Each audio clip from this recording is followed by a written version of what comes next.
الحمد لله رب العالمين والعاقبة للمتقين والصلاة والسلام على سيد الأنبياء والمرسلين وعلى آله وأصحابه الطيبين الطاهرين أما بعد فأعوذ بالله من الشيطان الرجيم بسم الله الرحمن الرحيم إن السمع والبصر والفؤاد كل أولئك كان عنه مسؤولا صدق الله العظيم غوث اعظم بمنی بے سرو ساما مددے قبلہ دین مددے کعبہ ایمان مددے انتظار کرم تست من عینی را اے خدا جو خدا بین و خدا دا مددے بگردہ بے بلا افتاد کشتی ضعیفان و شکستہ رات پشتی بحق خواجہ عثمان ہارون مدد کن یا معین الدین چشتی مدد کن یا معین الدین چشتی مدد کن یا معین الدین چشتی منبر پر رونق افروز ذوی الاحترام ذوی الاحتشام باصفا علماء کرام حاضرین محفل پردہ نشین ماؤں اور بہنوں السلام علیکم ورحمت اللہ وبرکاتہ۔ نہایت ادب اور احترام کے ساتھ اپنے اور ساری کائنات کی مرکز عقیدت انیس بے کساں چارہ ساز درد مندہ ہم غریبوں کی غمگسار ہم فقیروں کی ثروت شہر یار ارم تاجدار حرم نوبہار شفاعت شب اسرا کی دولہا نوشے بزم جنت دانائے سبل مولائے کل ختم الرسل خسرو خوباں سیاح لامکاں وجہ کن فکاں در اللہ المکنون سر اللہ المخزون عالم ما کانا وما یکون آب و گل انبیاء جانو دل اصفیاء مطلع ہر سعادت مقطع ہر سیادت خلاصہ کائنات فخر موجودات حضور احمد مجتبی محمد مصطفیٰ ارواحنا فدا صلی اللہ تعالی علیہ وآلہ وصحبہ وبارک وسلم کی بارگاہ بے کس پناہ میں جس طریقے سے پڑھاؤں بلند آواز سے میرے ساتھ مل کر پڑھیں الصلاة والسلام علیک یا رسول اللہ الصلاة والسلام علیک یا نبی اللہ الصلاة والسلام علیک یا حبیب اللہ وعلا آلک و اصحابک یا نور اللہ صلی اللہ تعالی علیہ وسلم۔ راہ پرخار ہے کیا ہونا ہے راہ پرخار ہے کیا ہونا ہے پاؤں افگار ہے کیا ہونا ہے تیرے بیمار کو میرے عیسیٰ غش لگاتار ہے کیا ہونا ہے دور جانا ہے رہا دن تھوڑا دور جانا ہے رہا دن تھوڑا کوچ تیار ہے کیا ہونا ہے کل وہاں دید کا دن آج یہاں آنکھ بیکار ہے کیا ہونا ہے آنکھ بیکار ہے کیا ہونا ہے اوروں سے چھپ کے کیے جس کے گناہ اوروں سے چھپ کے کیے جس کے گناہ وہ خبردار ہے کیا ہونا ہے دل ہمیں تم سے لگانا ہی نہ تھا دل ہمیں تم سے لگانا ہی نہ تھا اب سفر بار ہے کیا ہونا ہے اور کیوں رضا کڑتے ہو ہنستے اٹھو کیوں رضا کڑتے ہو ہنستے اٹھو جب وہ غفار ہے کیا ہونا ہے جب وہ غفار ہے کیا ہونا ہے آج کی یہ محفل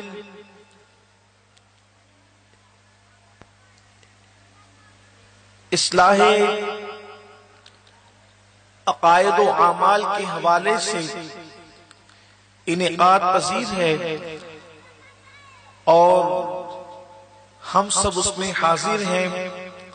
اللہ تبارک و تعالی میری اور آپ سب کی حاضری کو شرف قبولیت عطا فرمائے۔ جس عنوان کا مجھے حکم ہے اسی مناسبت سے قرآن مقدس کی آیہ کریمہ کی تلاوت کرنے کا شرف حاصل کیا ہے۔ میرا اللہ اس کے متعلق مجھے حق کہنے اور آپ تمامی خواتین و حضرات کو حق سن کر اس پر عمل کرنے اور اسے عام کرنے کی توفیق عطا فرمائے۔ اس وقت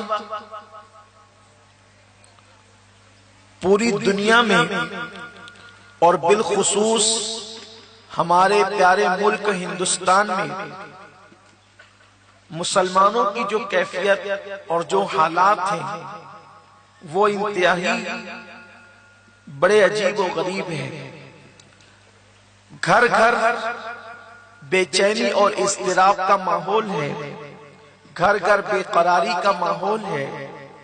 کبھی کوئی بندہ معاشی تکلیف میں مبتلا ہے، یعنی کاروباری حالات اچھے نہیں، کوئی بندہ اولاد کے معاملے کو لے کر پریشان ہے، اولاد کسی کی بے وفا، کسی کی اولاد غدار، کسی کی اولاد نافرمان، کہیں پر روزی کا مسئلہ، کہیں پر اولاد کا مسئلہ، کہیں پر میاں بیوی کے اختلاف کا مسئلہ، کہیں پر بھائی بھائی کے اختلاف کا مسئلہ، غرض کے گھر گھر میں آگ لگی ہوئی ہے اور سب لوگ بے چینی اور بے قراری کا شکار، کوئی کم اور کوئی زیادہ۔ کبھی ہم نے اس کو محسوس کیا کہ اس کی وجہ کیا ہے؟ آخر یہ زندگی جو بہت پرلطف زندگی ہے، یہ زندگی جو بہت پرکیف زندگی ہے، وہ زندگی ہمارے لیے کیوں اجیرن بن چکی ہے؟ ہمارے لیے زندگی کیوں خزاں کا ماحول پیش کر رہی ہے؟ جہاں پر بہاریں ہونی چاہیے تھی وہاں خزاں کیوں ہے؟ جہاں آبادی ہونی چاہیے تھی وہاں اجڑا اجڑا پن کیوں ہے؟ جہاں خوشیاں ہونی چاہیے تھی وہاں بے چینی اور بے قراری کیوں ہے؟ تو اس کی سب سے بڑی وجہ یہ ہے، اور یہ بات دل پہ نقش کر لینے کی ہے، اچھی طرح یاد رکھنا، جب کوئی قوم اپنے اللہ سے وفا کرتی ہے تو وہ قوم اگر ذلت کے دلدل میں ہوتی ہے تو بھی اللہ تبارک و تعالی اسے عزت کی آسمانوں تک پہنچا دیتا ہے۔ اللہ سے وفا کی بنیاد پر، اس کے نبی سے وفا کی بنیاد پر ذلیل انسانوں کو عزت عطا کی جاتی ہے، بے چین انسانوں کو چین عطا کیا جاتا ہے، غریبوں کو کیسر و کسریٰ کا تاجدار بنا دیا جاتا ہے۔ اللہ اکبر! جو لوگ اللہ اللہ روٹی کے آدھے ٹکڑے کو، سوکھے ٹکڑے کو ترستے ہو، ان لوگوں کو داتا بنا دیا جاتا ہے، دینے والا بنا دیا جاتا ہے۔ اچھی طرح یاد رکھیں، آج میرے ملک ہندوستان کے اندر لاکھوں کی تعداد میں مسلم جوان موجود ہے، اگر ان کی زندگیوں کے اندر وہ انقلاب پیدا ہو گیا جو انقلاب مصطفیٰ جان رحمت صلی اللہ علیہ وآلہ وسلم نے صحابہ کی زندگی میں پیدا کیا تھا، جو انقلاب حضور غوث اعظم رضی اللہ تعالیٰ عنہ نے اہل عراق کے دلوں میں پیدا کیا تھا، جو انقلاب سرکار غریب نواز نے اہل ہند کے دلوں میں پیدا کیا تھا، جو انقلاب محبوب الہی نے اہل دلی کے دلوں میں پیدا کیا تھا، اگر وہ انقلاب پیدا ہو جائے تو آج بھی ہماری زندگیاں پرسکون ہو جائے، آج بھی معاشی مسئلہ ختم ہو جائے، آج بھی گھروں کا اختلاف ختم ہو جائے۔ آپ کہیں گے آخر ہم نے اللہ سے کیا بے وفائی کی؟ آخر ہم نے اللہ رب العزت سے کیا بے وفائی کی؟ اللہ کے محبوب سے کیا بے وفائی کی؟ یاد رکھیں، بات یہ ہے کہ آج ہماری زندگی غفلتوں کا شکار ہے، آج ہماری زندگی نافرمانیوں کا شکار ہے۔ اللہ اکبر! جس رب تبارک و تعالیٰ کی نعمتیں کھاتے ہیں، اللہ اکبر، اسی کی نافرمانی کرتے ہیں۔ اگر کوئی ایک گلاس پانی دے دے پینے کے لیے، جبکہ وہ پانی اس نے بنایا نہیں ہے، جبکہ وہ پانی اس نے اتارا نہیں ہے، جبکہ وہ پانی زمین سے اس نے نکالا نہیں ہے. اتارا پانی اللہ نے ہے، نکالا پانی اللہ نے ہے، بنایا پانی اللہ نے ہے. لیکن کوئی انسان اگر ہمیں ایک گلاس پانی دے دے تو ہم اس کا شکریہ ادا کرنا نہیں بھولتے. ہم اس کا شکریہ ادا کرنا نہیں بھولتے. ایک گلاس پانی اگر کوئی دے دے تو اس کا شکریہ ادا کرنا نہیں بھولتے. مجھے بتاؤ، مٹکے سے نکال کے جو پانی دے رہا ہے اس کے مرہون منت ہو، اس کا شکریہ ادا کر رہے ہو. اللہ اکبر، اپنے گھر سے لا کر کوئی پانی دے رہا ہے اس کا شکریہ ادا کر رہے ہو. کتنا نادان انسان جس نے گھر سے لا کے دیا، جس نے مٹکے سے لا کے دیا، جس نے کہیں سے لا کے دیا، اس کا اتنے مشکور ہو گئے. اور جس نے پانی اتارا اس کے ساتھ غداری کر رہے ہیں، جس نے پانی نکالا اس کے ساتھ بے وفائی کر رہے ہیں. مجھے بتاؤ، اگر میرا اللہ آسمان سے میٹھا پانی نہ برساتا، پانی کو کڑوا کر دیتا، پانی کو کڑوا کر دیتا، پیشاب کی کڑواہٹ کی طرح، پانی کو گندا کر دیتا، خون کی گندگی کی طرح، تو بولو زندگی کیسے گزرتی؟ میرے پیارے آقا صلی اللہ علیہ وسلم کے پیارے دیوانوں، اللہ کی نعمتوں کو استعمال کر کے رب تبارک و تعالیٰ کی نافرمانی کرنے والوں، اچھی طرح سے یاد رکھنا، اچھی طرح سے یاد رکھنا، جب بھی کسی نے خدا کی نعمتوں کو استعمال کر کے میرے اللہ کی نافرمانی کی، اللہ تبارک و تعالیٰ پہلے ڈھیل دیتا ہے، پہلے چھوٹ دیتا ہے، پہلے انسان کو ڈھیل دیتا ہے. اس لیے کہ میرا اللہ اپنے بندوں سے 70 ماؤں سے زیادہ، بلکہ اگر عشق و محبت کے ماحول میں کہوں تو میرا اللہ کروڑوں ماؤں سے زیادہ، صرف 70 مائیں نہیں بلکہ کروڑوں ماؤں سے زیادہ. اس لیے کہ میرے اللہ کی شان ہے لا رد لہو، لا مد لہو، لا مثل لہو، ولا مثال لہو، ولا جواب. اس کی کوئی مثل نہیں، اس کی کوئی مثال نہیں. اللہ اکبر، اس کا کوئی مماثل نہیں. تو جیسے قدرت میں اس کا کوئی مقابل نہیں ہے، جیسے شان میں اس کا کوئی مقابل نہیں ہے، جیسے صفت رزاقیت میں اس کا کوئی مقابل نہیں ہے، جیسے صفت قہاریت میں اس کا کوئی مقابل نہیں ہے، ویسے صفت محبت میں بھی اس کا کوئی مقابل نہیں ہے. وہ جس شان سے محبت کرتا ہے اس شان سے کوئی کسی سے محبت نہیں کر سکتا. یہ کیسے کہہ دوں کہ وہ اتنی ماؤں سے زیادہ محبت کرتا ہے، اتنی ماؤں سے زیادہ محبت کرتا ہے؟ وہ تو کروڑوں ماؤں کی ممتا جہاں دم توڑ دیتی ہے، اس سے زیادہ میرا اللہ اپنے بندوں سے محبت کرتا ہے. اس کی وجہ بتاؤں، اس کی محبت کتنی ہے، اس کا پیار کتنا ہے. اگر باپ کی نافرمانی کرو، اگر ماں کی نافرمانی کرو تو ماں کہتی ہے میرا گھر چھوڑ دے، اگر میری نہیں سنے گا تو میرا گھر. حالانکہ ماں کی ممتا گھر چھڑواتی نہیں ہے لیکن دھمکی تو دیتی ہے کہ میرا گھر چھوڑ دے. باپ کہتا ہے میرا گھر چھوڑ دے. اللہ اکبر. اور ناراض ہو جاتی ہے، باپ بھی ناراض ہو جاتا ہے. اور ایک بات اور بڑھ کر کے کہوں، اگر توجہ ہے تو اس پر غور کرنا، اور گھر جا کر بھی غور کرنا. میری مائیں اور بہنیں بھی غور کریں. اگر ماں اپنا کوئی عیب دیکھ لے، اس لیے کہ روئے زمین پر اولاد کی جتنی ماں ہمدرد ہوتی ہے اس سے زیادہ کوئی کسی کا ہمدرد نہیں ہوتا. لیکن ماں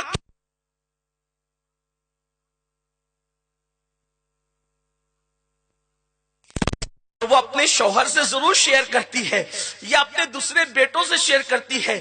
کسی بھی پیرائے میں ہو، دیکھو یہ غلطی ہو رہی ہے، دیکھو یہ معاملہ ہو رہا ہے، دیکھو یہ مسئلہ ہو رہا ہے. اللہ اکبر. سوچو تو صحیح، ماں کی نافرمانی کرو، ماں کہتی نکل جا میرے گھر سے. باپ کی نافرمانی کرو، باپ کہتے ہیں نکل جا میرے گھر سے. ماں اگر غلطی کرتے دیکھے کسی نہ کسی سے شیئر ضرور کرتی ہے، یا پھر کم از کم ماں تھوڑی سی ناراضگی کا اظہار ضرور کرتی ہے. قربان جائیں میرے اللہ کی محبتوں پر. وہ جو ہم گنہگاروں سے محبت کرتا ہے، کتنے پاپ کیے، کتنی نافرمانی کی، کتنا اس کو ناراض کیا، لیکن کبھی نہیں کہتا میرا اتارا ہوا پانی مت پینا، میرا اتارا ہوا کھانا مت کھانا، میری زمین سے باہر نکل کر کے چلا جا، کہیں اور چلا جا۔ اللہ اکبر، زمین کے علاوہ بھی تو کہیں اور بسنے کی جگہ ہے نا، لیکن اللہ اکبر کبھی میرے اللہ نے نکلنے کی بات نہیں کی، بلکہ قربان جائیں اللہ اکبر، ماں عیب دیکھ لے تو کسی نہ کسی سے کسی نہ کسی پیرائے میں شیئر ضرور کرتی ہے، لیکن میرا اللہ راتوں دن ہمارے عیبوں کو دیکھ رہا ہے، گناہوں کو دیکھ رہا ہے، برائیوں کو دیکھ رہا ہے، اور ضرور دیکھ رہا ہے، لیکن پردے ڈالتے جا رہا ہے۔ اور کیسے پردے ڈال رہا ہے؟ میری قوم کے جوانوں، اپنے ایمان والے دلوں پہ ہاتھ رکھ کر کے سوچو، اگر میرے اللہ نے ہمارے عیبوں پہ پردے نہ ڈالے ہوتے تو نہ آپ یہاں بیٹھنے کے قابل ہوتے، نہ میں یہاں بیٹھنے کے قابل ہوتا، نہ ہمارے بچوں کے درمیان ہم عزت سے رہ سکتے تھے، نہ ہم اپنے سماج میں عزت سے رہ سکتے تھے۔ وہ اللہ جو اتنا پیار کرے، وہ اللہ جو اتنی محبت کرے، وہ اللہ جو اپنے بندوں کو اتنا نوازے، آخر ہم نے اس سے بے وفا کی تو اللہ چھوٹ دیتا ہے، کیونکہ محبت کرتا ہے، ڈھیل دیتا ہے، محبت کرتا ہے۔ لیکن جب کوئی بندہ سدھرنے کے لیے تیار نہیں ہوتا، جب کوئی بندہ پھر اس کے غضب کو چیلنج کرتا ہے اور انسان گناہوں میں ڈوب جاتا ہے، تو پھر اللہ کے سزا کے فیصلے ہوتے ہیں، اللہ پھر سزا کا فیصلہ کرتا ہے۔ اور سن لو، جب قدرت کسی قوم کے لیے سزا کا فیصلہ کر لیتی ہے تو اللہ کا کتنا ہی مقرب بندہ اس کو بچانے کی کوشش کرے، پھر قدرت کا فیصلہ ٹلتا نہیں ہے۔ لا تبدیل لکلمات اللہ، اللہ کا حکم کبھی نہیں بدلتا۔ کیا بھول گئے وہ دن، کیا بھول گئے قرآن کے وہ صفات جب اللہ نے قوم لوط پر عذاب نازل کرنے کا فیصلہ کیا؟ قوم لوط پر جب عذاب نازل کرنے کا فیصلہ کر لیا گیا، حضرت ابراہیم خلیل اللہ کو اس کی خبر ہوئی۔ لوط علیہ السلام بھتیجے ہیں حضرت ابراہیم علیہ السلام کے۔ قوم لوط پر جب عذاب کا معاملہ آنا تھا، ابراہیم علیہ السلام کو اطلاع ہوئی۔ اللہ کے پیغمبر ابراہیم خلیل بہت نرم دل انسان تھے، ہاتھ اٹھا دیے، اے اللہ میں تیرا خلیل ہوں، قوم لوط پر تو نے عذاب نازل کرنے کا فیصلہ کر لیا ہے، میرے اللہ اس قوم لوط پر عذاب نازل نہ کرنا۔ پتہ ہے کیا جواب آیا؟ اگر یہ جواب قرآن میں نہ آتا تو میری ہمت نہ تھی کہ میں یہ جواب آپ کے سامنے پیش کرتا۔ قرآن میں اللہ نے کہہ دیا، میں اس کی ترجمہ بے عینی کرنے کی بجائے اس کی ترجمانی کرنا چاہتا ہوں، اس لیے کہ بے عینی ترجمہ تو مجھ سے نہ ہو سکے گا، اس لیے کہ میرا پورا مسلک ادب ہے، مسلک عشق و محبت ہے، لفظی ترجمہ میں نہیں کرتا لیکن اس کی ترجمانی کرتا ہوں۔ اے ابراہیم تو میرا خلیل ہے، میں نے اس قوم کے لیے عذاب نازل کرنے کا فیصلہ کر لیا ہے، اس لیے تو دعا نہ کرنا، تیری شان خلت کا لحاظ کیا جا رہا ہے، تو دعا نہ کرنا، ہم ان پر عذاب نازل کر کے رہیں گے۔ مجھے بتاؤ، اگر کسی قوم پر قدرت عذاب نازل کرنے کا فیصلہ کر لے تو خلیل اللہ کو بھی دعا سے روک دیا جاتا ہے کہ آپ نے دعا نہیں کرنا، ہم عذاب نازل کر کے رہیں گے، ہم عذاب نازل کریں گے، انہیں ہلاک کریں گے، انہیں تباہ کریں گے، انہیں برباد کریں گے۔ جب قدرت کسی قوم سے ناراض ہو کر ان پر غضبناک ہوتی ہے اور ان کو ہلاک کرنے کا فیصلہ کر لیتی ہے تو خلیل جیسے پیغمبر ابو الانبیاء کو روک دیا جاتا ہے، جد مصطفیٰ جان رحمت کو روک دیا جاتا ہے، بانی کعبہ کو روک دیا جاتا ہے، معمار کعبہ کو روک دیا جاتا ہے۔ اللہ اکبر۔ تب آپ مجھے بتائیں، اگر ہم اللہ کے غضب کو چیلنج کریں اور پھر یہ تصور کریں کہ کسی بزرگ کی دعا ہمیں بچا لے گی، کسی اللہ والے کی دعا ہمیں بچا لے گی، یا ہماری دعائیں ہمیں بچا لے گی، مجھے بتاؤ کیا اس وقت روئے زمین پر جناب خلیل اللہ سے بڑا بھی کوئی بزرگ ہو سکتا ہے؟ اللہ اکبر۔ یاد رکھنا، جہاں گناہ ہے، جہاں گناہ ہے وہاں فنا ہے، جہاں گناہ ہے وہاں فنا ہے۔ آج ہندوستان یا دنیا کے مسلمانوں کی یہ پوزیشن نہ ہوتی اگر مسلمان گناہ نہیں کرتا۔ دنیا آپ کے دروازے پر بھکاری بن کر کھڑی تھی، جب تک آپ اللہ کی عبادت کرتے تھے اور گناہ سے بچتے تھے. دنیا آپ کے دروازے پر کاسہ گدائی لے کر کھڑی تھی. جب تک ہم اللہ کے نافرمان، جب تک ہم اللہ کے فرما بردار تھے، اللہ کی نافرمانی نہیں کرتے تھے. جب تک ہم نے مصطفیٰ جان رحمت سے وفا کیا، ہندوستان کا تخت و تاج 1000 سال تک اپنے قدموں کے نیچے رہا، اور دنیا کی، ہندوستان کی ہر قوم ہمارے پاس کاسا لیسی کا فریضہ انجام دیتی رہی.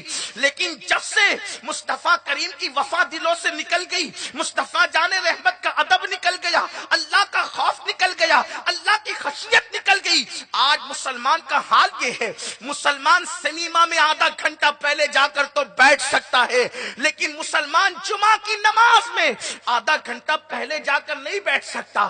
آج مسلمانوں سے یہ سنا جاتا ہے، ارے ابھی تو پہلی اذان ہوئی ہے، مولانا بہت لمبی تقریر کریں گے، اس کے بعد خطبہ ہوگا، اس کے بعد پھر نماز پڑھنے کے لیے جائیں گے. اور جب خطبے کا وقت آتا ہے تو 2 رکعت کے پڑھنے والے مسلمان 2 رکعت پڑھنے کے لیے آتے ہیں اور 2 رکعت پڑھ کر کے چلے جاتے ہیں. میں پوچھنا چاہتا ہوں، سنیما میں 1 گھنٹہ، آدھا گھنٹہ پہلے جانے والوں، 3 گھنٹے تک کے موویاں بیٹھے بیٹھے دیکھنے والوں، میں پوچھنا چاہتا ہوں، جو قوم مووی کے لیے وقت نکال سکے، جو قوم گندی فلموں کے ماحول میں پوری رات قربان کر دے، راتوں کی نیند قربان کر دے، اور وہ قوم 14 رکعت نماز بھی ہفتے میں 1 دن نہ پڑھ سکے، اس قوم کو عزت کے ساتھ زمین پہ جینے کا حق کیا ہے؟ جس قوم نے بڑی بڑی مسجدیں تو بنا لی، کروڑ روپے کا مینار تو بنا لیا، اور اس کے بعد مسجدیں سنی ہیں، مسجدیں خالی ہے، مسجدیں مرثیہ خواہ ہیں.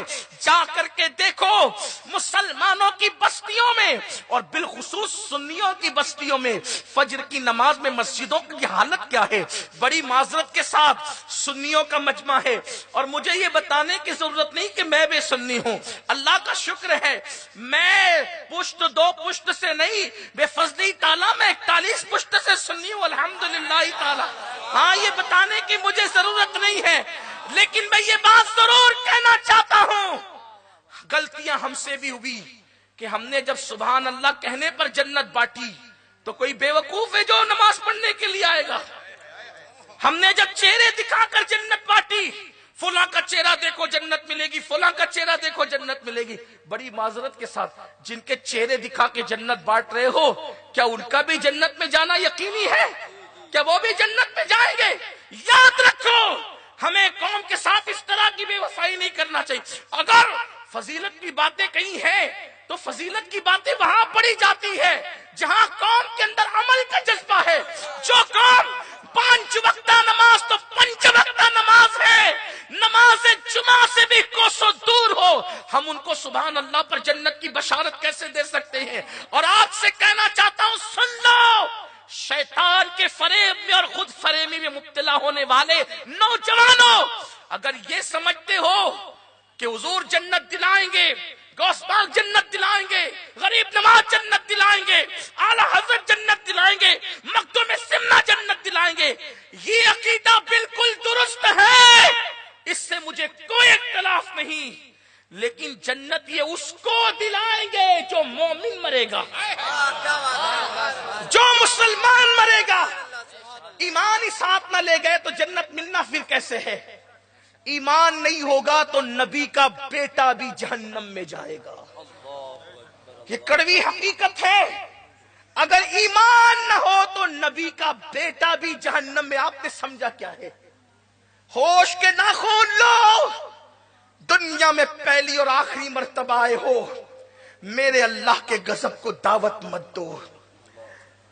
آخرت میں ہاتھ ملنے کے سوا کچھ کام نہیں آئے گا. اگر ایمان پہ خاتمہ نہ ہوا تو نبی کی بیوی بھی جہنم میں جائے گی. میں نبی کی بات کر رہا ہوں. میری ماں اور بہنوں کی توجہ چاہتا ہوں. رت جگہ پر جن کو ناچنے کا موقع تو ملتا ہے لیکن جنہیں نماز کا موقع نہیں ملتا. جو میری بہنیں کہتی ہے کہ بچے چھوٹے ہیں مولانا کیسے نماز پڑھیں، مرد تو بہت زیادہ فری ہوتے وہ پڑھ لیتے، ہم کیسے پڑھیں؟ میں اپنی بہنوں سے کہتا ہوں، میری بہن تو ہی صرف بچوں کی ماں نہیں ہے، میرے نبی کی بیٹی سیدہ فاطمہ الزہرا بھی 5-5 6-6 بچوں کی ماں تھی، لیکن اس کے باوجود بھی فرض تو فرض ہے، کوئی رات ان کی زندگی کی ایسی نہ گزری کہ پوری رات انہوں نے عبادت نہ کی ہو۔ میری بہنوں، تم مولانا کو دھوکہ دے سکتی ہو جھوٹے بہانے بنا کر، مولا کو کوئی دھوکہ نہیں دے سکتا۔ میرا مولا تم سے تمہارے اعمال کے بارے میں پوچھے گا۔ اے مصطفیٰ جان رحمت کا دامن پکڑنے والوں، یہ دنیا میں ہم پہلی اور آخری مرتبہ آئے ہیں، یہ فرسٹ اینڈ لاسٹ چانس ہے۔ اس سے پہلے ہم دنیا میں کبھی نہیں آئے تھے، اس کے بعد اس دنیا میں ہم کبھی نہیں آئیں گے۔ عمل کرو عمل، محنت کرو محنت، اللہ سے ڈرو، اللہ کا خوف کرو، مسجدوں کو ویران نہ کرو۔ امام اعظم، امام الائمہ، سراج الامہ، کاشف الغمہ سیدنا نعمان بن ثابت کہتے ہیں، جو لوگ نمازوں میں سستی کرتے ہیں جب مریں گے تو کافر ہو کے مریں گے، یہ ڈر ہے۔ جب مریں گے تو ان کا ایمان ان سے چھین لیا جائے گا، ان کی زبان پہ کلمہ جاری نہیں ہوگا۔ سوچو تو صحیح، میرے امام کہتے کس بلا کی میں سے ہے سرشار ہم، دن ڈھلا ہوتے نہیں ہوشیار ہم۔ ذرا غور تو کرو، اپنی جوانی پر رحم کرو، اپنے نازک جسم پہ رحم کرو۔ میرے عزیز بھائیوں، میری بہنوں، اپنا نازک جسم اس قابل نہیں ہے کہ اللہ کے عذاب کو برداشت کر سکے، اللہ کے عذاب کو برداشت کر سکے۔ ہمارا جسم اس قابل نہیں ہے۔ سوچو تو صحیح، اگر ہمیں مچھر ڈنک مارے مچھر تو ہم تل ملا اٹھتے ہیں، اور اگر اللہ نہ کرے بچھو کاٹ لے تو اس کی جلن کو ہم برداشت نہیں کر سکتے۔ جو قوم کھیتوں کے بچھوؤں کا ڈنک برداشت نہ کر سکے، وہ قوم قبر کے بچھوؤں کا ڈنک کیسے برداشت کرے گی؟ وہ قوم، جو قوم اپنے کمرے کی گرمی کو برداشت نہ کر سکے، وہ قوم قبر کی گرمی کو کیسے برداشت کر سکے گی؟ دوسروں سے دشمنی کرنے والوں، دوسروں سے نفرت کرنے والوں، کیا اپنے آپ سے بھی نفرت کرنے لگے؟ کیا اپنے آپ کی بھی فکر نہ رہی؟ یہ دنیا کھیل تماشا ہے، لہو و لعب ہے۔ دنیا نے کس سے وفا کی جو اپنے سے وفا کرے گی؟ کہاں گیا وقت کا دارا، کہاں گیا وقت کا سکندر، کہاں گیا مغل اعظم؟ اللہ اکبر، جسے دنیا مغل اعظم، اکبر، بادشاہ اکبر دی گریٹ کہتی ہے، تاریخ کہتی ہے، جن کو کوئی ذل الہی کہتا تھا، جن کو کوئی کیسے کیسے القابات سے یاد کرتا تھا، آج ان کی قبروں پر کوئی فاتحہ پڑھنے والا نہیں ہے۔ ان کی قبریں، ان کے ویران مقبرے پکار پکار کر کہہ رہے ہیں، اگر اللہ کو ناراض کرو گے تو بادشاہ بننے کے بعد بھی تمہاری قبریں ویران ہوگی۔ اور غریب نواز کی چوکھٹ پکار پکار کے کہہ رہی ہے، خدا و رسول سے وفا کرو گے تو 800 سال کے بعد بھی تمہاری قبروں پر اتنے پھول چڑھیں گے کہ چننے والے چن نہ سکیں گے، گننے والے گن نہ سکیں گے۔ نعرہ تکبیر، نعرہ رسالت، خواجہ کا ہندوستان، خواجہ کا ہندوستان۔ یہ جو میں نے کہا کہ اگر ایمان نہ ہو تو نبی کا بیٹا بھی جہنم میں جائے گا۔ ہو سکتا ہے کسی کو تکلیف ہوئی ہو، لیکن یہ قرآن کہتا ہے۔ وہ کون سا بیٹا ہے جو نبی کا بیٹا ہو کر جہنم میں جائے گا؟ تو وہ نوح علیہ السلام کا بیٹا ہے، جس نے اپنے بابا کی بات نہ مانی، کافروں کے ساتھ رہا، کافروں کے طریق پر رہا، کافروں کے نقش قدم پر چلتا رہا۔ ہائے ہائے، کیا میرے اللہ کی شان غیرت ہے۔ قرآن نے باپ اور بیٹے کا مکالمہ بیان کیا ہے، قرآن نے بیان کیا، سن لے اس کا مفہوم سن لے۔ جب نوح علیہ السلام نے قوم سے کہا مسلمان ہو جاؤ، 1000 سال میں ایک روایت کے مطابق 82 لوگ مسلمان ہوئے۔ کتنے؟ 1000 سال میں 82۔ یہ بھی ایک الگ شان ہے میرے آقا کی کہ نوح علیہ السلام کی محنتوں پر، یہ بھی اللہ کی شان ہے، اللہ جسے جو چاہتا کہ 82 لوگ مسلمان ہوتے ہیں 1000 سال میں۔ اور میرے کریم آقا کا حال یہ ہے کہ 23 سال کی قلیل مدت میں 3 بر اعظموں تک اسلام پہنچ جاتا ہے۔ ہاں، یہ شان مصطفیٰ جان رحمت۔ بلکہ خدا نے چہرہ ہی میرے آقا کو ایسا دیا تھا کہ صحابہ کہتے ہیں کہ اگر قرآن نہ بھی نازل ہوتا تو چہرہ مصطفیٰ پر وہ رعنائیاں اور ذوفشانیاں تھی کہ جو دیکھتا چہرہ دیکھ کر مسلمان ہو جاتا۔ پیر مہر علی شاہ صاحب اس کو یوں کہتے ہیں، مخ چندر بدر شاہ شانی ہے، مٹ چمکے لاٹ نورانی ہے، کالی زلف تخ مستانی ہے، مخمور آنکھی ان مد بڑیا، سبحان اللہ ما اجمل کا ما اجمل کا ما احسن کا ما احسن کا ما اکمل کا، کتھے مہر علی کتھے تیری ثنا، گستاخ اکھیں کتھے جاریاں، اور میرا امام بریلی کا تاجدار یوں کہتا ہے، وہ کمال حسن حضور ہے کہ گمان نقص جہاں نہیں، یہی پھول خار سے دور ہے، یہی شمع ہے کہ دھواں نہیں، کروں تیرے نام پہ جا فدا، نہ بس ایک جا دو جہاں فدا، دو جہاں سے بھی نہیں جی بھرا، کروں کیا کروڑوں جہاں نہیں۔ اور ایک مقام پر کہتے ہیں، وہ ہے لبہائے نازک ان کے، ہزار جھڑتے ہیں پھول جن سے۔ نعت کا انداز تو دیکھیں، کہتے ہیں وہ ہے لبہائے نازک ان کے، ہزار ایک نہیں ہزار جھڑتے ہیں پھول جن سے۔ کہتے گلاب گلشن میں دیکھے بلبل، گلاب گلشن میں دیکھے بلبل، یہ دیکھ گلشن گلاب میں ہے۔ ہاں مطلب کیا ہوا کہ ہمیشہ بلبل نے گلاب کو گلشن میں دیکھا۔ گلشن کہتے ہیں ایسا باغ جس میں کئی قسم کے پھول ہوں، گلاب، چمپا، چمیلی، نسترن، سوسن، یاسمن وغیرہ وغیرہ سب۔ تو اس میں گلاب بھی ہوتا ہے، لیکن گلاب ہوتا کہاں ہوتا ہے؟ گلشن میں۔ گلشن میں ہمیشہ گلاب ہوتا ہے، لیکن یہ کبھی نہیں ہوتا کہ گلاب میں گلشن آ جائے۔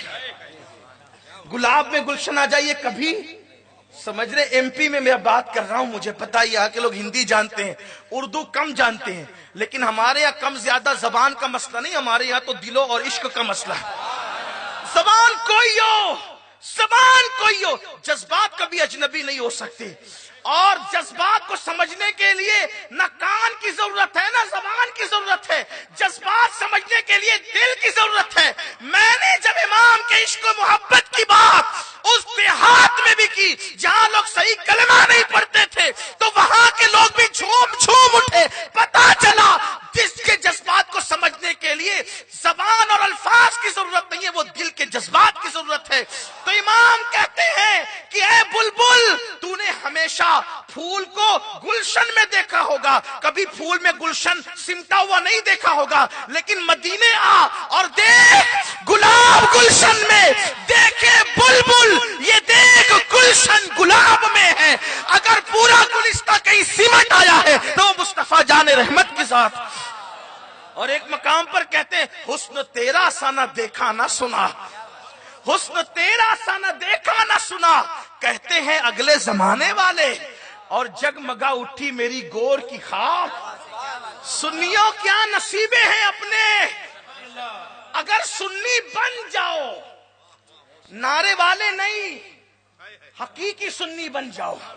ہاں دوسروں پہ بہت انگلیاں اٹھا لی ہیں، اب ذرا یہ انگلی کا رخ اپنی طرف بھی کر لو۔ میں واللہ کبھی گستاخان رسول کے لیے نہ نرم رہا ہوں اور نہ نرمی کو برداشت کرتا ہوں۔ میرا مسلک ہے دشمن احمد پہ شدت کیجئے، ملحدوں کی کیا مروت کیجئے، غیظ میں جل جائیں بے دینوں کے دل، یا رسول اللہ کی کثرت کی۔ لیکن یہ ذرا اپنی بھی گھر کی خبر لیجئے، ذرا آپ دشمن احمد پہ شدت کیجئے، اپنے گھر کی بھی ذرا خبر لیجئے۔ آپ کی بیٹیاں سوتی پڑی ہے گھر میں، آپ کے بچے سوتے پڑے گھر میں، آپ خود سوتے پڑے گھر میں، کون سے سنی ہو آپ؟ کون سے سنی ہو آپ؟ سنی کون تھے؟ یعنی عاشقان رسول۔ سنی کا دوسرا نام عاشق رسول، ہاں، اور دوسرے مکتبہ فکر کا دوسرا نام گستاخ رسول۔ ہاں یہی ہے اصطلاح، تو یہی ہے۔ کوئی نادانی میں اپنے آپ کو کسی فرقے سے منسوب کر دے تو ہم اس پہ وہ حکم نہیں لگاتے، نہ ہمارے امام نے لگایا ہے۔ کیونکہ ایک لکڑی سے سب کو اکالنا ہمارے یہاں نہیں ہے، لیکن اس کی تفصیل یہاں عرض کرنے کا موقع بھی نہیں ہے۔ سنی کا مطلب عاشق رسول۔ کون سے سنی ہیں آپ؟ کون سے عاشق رسول ہیں؟ اذان سن کر بھی گھر میں پڑے رہتے، ٹی وی دیکھ رہے ہوتے، فلم دیکھ رہے ہوتے، سیریل دیکھ رہے ہوتے۔ عاشقان رسول تو وہ تھے کہ جب نبی کے منادی کی آواز پہنچی کہ چلو حضور بلاتے۔ ہمیں بھی اذان کی آواز میں کیا کہا جاتا ہے؟ چلو حضور بلاتے۔ آقا علیہ السلام کی ایک حدیث پاک کا مفہوم ہے کہ جتنی بھی اچھی باتوں کی دعوت قیامت تک دی جائے گی وہ سب میری طرف سے، یعنی اس کا مطلب میں جو بول رہا ہوں اگر یہ باتیں واقعی اچھی ہے تو یہ حضور کی طرف سے، میری طرف سے نہیں ہے، اور اگر کوئی غلطی ہو رہی ہے تو یہ میرے نفس کی کوتاہی ہے۔ آقا نے فرما دیا جو بھی اچھی بات قیامت تک بولی جائے گی مسلمانوں کے، مومنوں کے لیے، وہ سب میری طرف سے ہوگی۔ تو یہ جو اذان ہو رہی ہے، اذان، اس سے اچھی بات کیا ہے؟ قرآن کہتا ہے وَمَنْ أَحْسَنَ مِنَ اللَّهِ، کہ اس سے اچھی بات کس کی ہو سکتی ہے؟ وَمَنْ أَحْسَنَ مِنَ اللَّهِ، اس سے اچھی بات کون؟ وَمَنْ أَحْسَنُ قَوْلًا مِنَ اللَّهِ، اس سے اچھا قول کس کا ہو سکتا ہے؟ جو اللہ کی طرف بلائے، او کما قال۔ اس سے مراد مفسرین نے اذان لیا ہے، وہ داع الی اللہ، آگے کی آیت کا وہ ٹکڑا ہے جو اس وقت میرے ذہن میں نہیں آ رہا ہے، کہ اللہ کی طرف جو بلائے اس سے اچھی دعوت کس کی ہو سکتی ہے؟ اس سے مراد مفسرین نے اذان بھی لی ہے، تو یہ اللہ کی طرف سے دعوت ہے، یہ رسول اللہ کی طرف سے دعوت ہے۔ بولنے والا تمہارے محلے کا ہوگا، تمہارا چچا ہوگا، تمہارا بابا ہوگا، کوئی ہوگا اذان دینے والا، مگر وہ داعی اللہ ہے، اللہ کی طرف سے داعی ہے، رسول اللہ کی طرف سے داعی ہے۔ اب مجھے بتاؤ، ہمیں 5 وقت تو اللہ کے رسول اور اللہ کی طرف سے دعوت آ رہی ہے، ہم پڑے ہوئے ہیں، آنے کو تیار نہیں ہے۔ اللہ اکبر، ڈاکٹر بلائے تو آ جائیں، کارپوریٹر بلائے تو آ جائیں، انجینئر بلائے تو آ جائیں، عہدیدار بلائے تو آ جائیں، گاؤں کا چودھری بلائے تو فدکتی ہے کہ انہوں نے مجھے بلایا۔ نادان لوگ کہتے ہیں میں وی آئی پی ہوں، مجھے دلی تک بلانا آتا ہے، مجھے بمبئی تک بلانا آتا ہے۔ میں کہتا ہوں تو نادان ہے، مسلمان سے بڑا وی آئی پی کون ہو سکتا ہے؟ کسی کو کارپوریٹر بلائے، کسی کو وزیر بلائے، ہمیں 5 وقت ایک دن میں اللہ بلاتا ہے، اللہ۔ لیکن کتنے کم نصیب ہے وہ لوگ جو اللہ کی دعوت پر آواز میں کان نہیں دھرتے، آنے کے لیے تیار نہیں ہوتے۔ سوچو تو صحیح، ہم کس کے مہمان دن میں 5 مرتبہ بنتے ہیں، لیکن کون کان دھرتا ہے؟ کون آنے کے لیے تیار ہے؟ خدا کے لیے اپنے حال پہ رحم کرو، رحم کرو، رحم کرو۔ اللہ کے رسول بلا رہے ہیں، ہم آنے کو تیار نہیں۔ عاشقان رسول وہ تھے، نبی کے منادی بلال نے کہہ دیا چلو حضور بلاتے۔ اچھا، مؤذن ہمیں سر کٹانے نہیں بلاتا، سر جھکانے بلاتا، پھر بھی نہیں آتے، وہاں سر کٹانے بلا رہا تھا مؤذن رسول۔ بلال کہتے چلو، اللہ کے رسول بلاتے ہیں۔ وہ جوان پہلی رات کی دلہن چھوڑ کر نکل آتا ہے۔ پہلی رات کی دلہن کو چھوڑنا کس کو کہتے ہیں؟ میں اس کی کوئی تشریح اس وقت نہیں کر سکتا، نہ میرا عنوان میں، لیکن اتنا ضرور کہوں گا کہ پہلی رات کی دلہن کو چھوڑنا اتنا آسان نہیں ہے۔ پہلی رات کی دلہن کو چھوڑنے والوں کو بلکہ پانی پینے کا ہوش نہیں رہتا اس شب میں، تو پہلی رات کی دلہن کو چھوڑ کے جانا۔ لیکن قربان وہ عاشق تھے، سچے عاشق تھے، وہ پیاسے کو پانی سے جتنا پیار ہوتا ہے اس سے زیادہ پیار ان کو اپنے محبوب سے تھا، محبوب کے فرمان سے تھا۔ لیکن جانے والا جانے لگا، پہلی رات کی دلہن کو چھوڑ کر، تو دلہن نے پیچھے سے دامن پکڑ کے کہا سرتاج کہاں جاتے ہو؟ ہم نے تو سب آپ کے لیے چھوڑا ہے، آپ ہمیں چھوڑ کے کہاں جاتے ہو؟ کیا آج بھی کوئی چھوڑنے کی رات ہے؟ آج تو وصل کی رات ہے، آج تو فرقت اور جدائی کے ختم ہونے کی رات ہے، آج تو دلوں کے دامن میں، دلوں کے آنگن میں جو ہے وہ وصل کے پھول کھلنے کی رات ہے، آج تو ہجر و فراق کو ختم کر کے سانسوں کا سانسوں میں ملنے کی رات ہے، آج تو ملن کی رات ہے، آپ جاتے کہاں ہیں؟ کہنے والے نے کہا میری زندگی، میری جان، میرے عشق کی راہ میں کبھی دیوار نہ بننا۔ ہم وہ لوگ ہیں عشق محبت کی راہ میں جو بھی دیوار بنتی ہے اس دیوار کو توڑ دیتے ہیں۔ کہا ہم سے بھی کوئی زیادہ محبوب ہے آپ کا جو ہمیں چھوڑ کے کہیں جا رہے؟ کہا ہاں، جس کے صدقے کائنات بنی، جس کے صدقے آپ ملی، اسی محبوب نے بلایا ہے۔ قربان اس عورت پر۔ آج شوہر داڑھی رکھ لے تو عورت کہتی ہے جی آپ کیسے لگیں گے، آپ کیا داڑھی رکھتے ہیں، مولوی لگیں گے آپ، ملا لگیں گے آپ. آپ نے مولوی ملا کو سمجھا کیا؟ مولوی کا مطلب ہوتا ہے اللہ والا. مولوی کا کبھی مطلب سمجھا؟ ڈکشنری اٹھا کے دیکھنا، اس کا مطلب ہوتا ہے اللہ والا. قرآن کہتا ہے اللہ والے بن جاؤ، مولا والے بن جاؤ. اور پھر تعلیم اور تدریس کی آگے بات کی جاتی ہے کہ یہ کام کرو گے تو اللہ والے بنو گے، جو علماء کرتے ہیں. یہ تو آپ مولوی لگو گے، کیسے بوڑھے لگو گے. آج تو عورت شوہر کو داڑھی رکھنے سے بھی روکتی ہے. یہ آج کی خاتون کا حال ہے. وہ عورتیں جنت میں کیسے جائے گی جو رکاوٹ بن رہی ہے دین کی راہ میں، عمل کی راہ میں. وہ خاتون کا جواب کیا تھا؟ اے جانے والے، اگر آج کی رات تو مجھے چھوڑ جا رہا ہے، بالکل جا، اس لیے کہ محبوب نے بلایا. وہ صرف تیرا محبوب نہیں، وہ میرا بھی محبوب ہے. میرا ہی نہیں، کائنات کا محبوب ہے. اور وہ تو صرف مخلوق کا محبوب نہیں بلکہ وہ تو خالق کا بھی محبوب ہے. جا اور جلدی جا، لیکن ایک وعدہ کرتے جا، جیسے یہاں چھوڑ کر کے جا رہے ہو ویسے وہاں چھوڑ کر اکیلے جنت میں نہیں جانا، بلکہ میرا بھی ہاتھ پکڑ کر مجھے بھی ساتھ لے کر کے. یہ جذبات تھے، یہ جذبات تھے، یہ تربیت تھی، یہ ماحول تھا. بات دور نکل گئی. میں عرض کر رہا تھا کہ اللہ نے قرآن میں وہ مکالمہ بیان فرمایا ہے باپ بیٹے کا. نوح علیہ السلام نے اپنی قوم کو دعوت دی اللہ کی طرف. 1000 سال میں 82 لوگ ان کی بات دعوت کو قبول کرتے. اور ایک بات اب دھیان سے سننا، بہت توجہ سے. اللہ فرماتا ہے کشتی بناؤ اور جو ایمان لائے اس کشتی میں ان کو شامل کرنا، کسی بے ایمان کو نہیں کرنا. دیکھ رہے ہیں آپ، کشتی بنائی نوح علیہ السلام نے. ایمان لانے والوں میں بہت لوگ تھے، لیکن ایمان نہ لانے والوں میں نوح علیہ السلام کا ایک بیٹا بھی تھا اور نوح علیہ السلام کی ایک بیوی بھی تھی.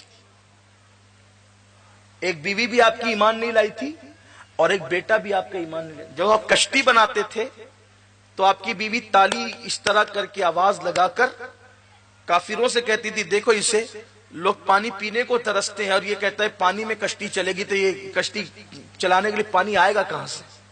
حضرت نوح علیہ السلام کہتے تھے کہ میرا اللہ پانی برسائے گا. اس نے کہہ دیا تو برسائے گا.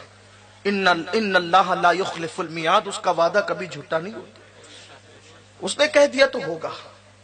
اور کشتی بناتے رہے. اب بنی کشتی، اور کشتی میں آپ نے سب کو شامل کیا، حتیٰ کہ جتنے مسلمان تھے جو نوح علیہ السلام سے بظاہر کوئی رشتہ نہیں رکھتے تھے ان کو بھی شامل کیا، کیونکہ وہ مومن تھے. لیکن خود کی بیوی کو، خود کے بیٹے کو آپ نے کشتی میں نہیں بٹھایا. صرف میں آپ کی توجہ چاہتا ہوں، یہ جو دل و دماغ میں ایک خبط بھرا ہوا ہے نا، ہم کچھ بھی کریں گے تو پیر صاحب جنت میں لے جائیں گے اور ولی صاحب جنت میں لے جائیں گے، پیر صاحب ولی صاحب سب جنت میں لے جائیں گے. میرا تو ایمان یہ ہے کہ مسلمان کا کچا بچہ گر گیا ہو تو وہ بھی اپنے ماں باپ کو جنت میں لے جائے گا، لیکن کنڈیشن یہ ہے مسلمان مرو گے تب. اور نماز کو چھوڑ کر مسلمان مرنا بہت مشکل، بہت مشکل، بہت مشکل. حدیث پاک میں آتا ہے جو صرف اذان سن کر اذان کا جواب نہ دے، دنیا کی باتیں کرے، ڈر ہے کہ جب مرے گا تو کافر ہو کے مرے گا. صرف جو اذان کا احترام نہ کرے اس کا یہ انجام ہوگا. جو گھروں میں پڑے فلمیں دیکھ رہے نماز کے وقت، مسجدیں ویران ہے، مسجدیں مرثیہ خواہ ہے. کوئی ذرا یہ بھی تو دیکھے کہ جس دن سے حضور علیہ السلام نماز لے کر آئے اس دن سے لے کر دنیا سے جانے تک حضور علیہ الصلوۃ والتسلیم اس وقت بھی مسجد میں آئے جب بظاہر حضور علیہ السلام کی بیماری اس منزل پر تھی کہ بظاہر قدم اٹھتے نہیں تھے. تو حضور علیہ السلام نے 2 لوگوں کے کندھے پر سہارا کر کے اپنے پیروں کو گھسیٹتے ہوئے مسجد میں لایا. واللہ میرا ایمان ہے کہ ثواب وہاں چل کر جاتا جہاں مصطفیٰ جان رحمت ہوں، لیکن یہ پیروں کو گھسیٹتے ہوئے مسجد کی طرف لانا صرف تعلیم امت کے لیے تھا کہ اگر اس پوزیشن میں بھی پہنچ جاؤ کہ تمہارے قدم کام نہ کرے تو کسی کا سہارا لے کر مجھ محمد کی سنت سمجھ کر تمہیں مسجد میں آنا ہوگا. سر درد ہے تو مسجد سے گئے، پیٹ درد ہے تو مسجد سے گئے، بلکہ روزی روٹی کے لیے مسجد سے گئے، شادی بیاہ کی تقریب میں مسجد سے گئے، نیند کی محبت میں مسجد سے گئے. حضور بتا رہے ہیں اتنے بیمار پڑ جاؤ کہ پیر کام نہ کرے تو بھی مسجد سے غائب نہیں رہ سکتے، اگر مسلمان ہو اور میرے ہو تو تمہیں ایسی پوزیشن میں بھی مسجد میں آنا پڑے گا۔ لیکن ہم کہاں جا رہے ہیں؟ ہٹے کٹے مسجد میں نہیں جا رہے۔ اور یاد رکھنا، کچھ بھی کر لو، کچھ بھی کر لو، جب تک خدا کے گھر سے رشتہ نہیں جوڑو گے اس وقت تک کبھی کامیابی مل نہیں سکتی، کیونکہ رسول اللہ نے اذان کے جو الفاظ متعین کیے ہیں اللہ کے حکم سے، اس میں یہی تو ہیں، حی علی الصلاۃ، آؤ نماز کی طرف، حی علی الصلاۃ، آؤ نماز کی طرف۔ سوال اٹھتا ہے نماز کی طرف آئیں گے تو ملے گا کیا؟ تو فوراً کہا حی علی الفلاح، جو نماز کی طرف آئے گا اس کو ہر کامیابی نصیب ہو جائے۔ عربی زبان میں فلاح سے زیادہ فصیح و بلیغ کامیابی کے حوالے سے کوئی الفاظ نہیں ہے۔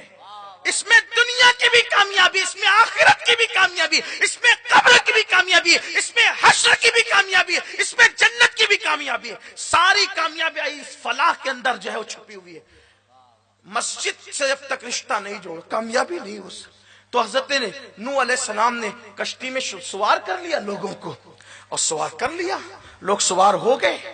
بیٹا سامنے آیا تو دیکھو بیٹا بھلا ہو کہ برا ہو، فرما بردار ہو کہ نافرمان ہو، اولاد باپ کو پیاری ہوتی ہے، ماں کو پیاری ہوتی ہے۔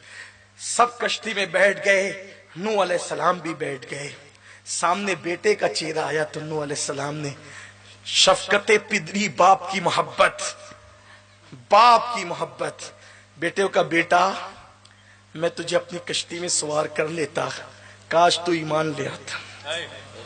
دیکھا، ایمان کے بغیر نبی اپنی کشتی میں بیٹے کو سوار نہیں کر رہے ہیں، تو ایمان کے بغیر کسی اور کو جنت میں کیا داخل کیا جائے گا؟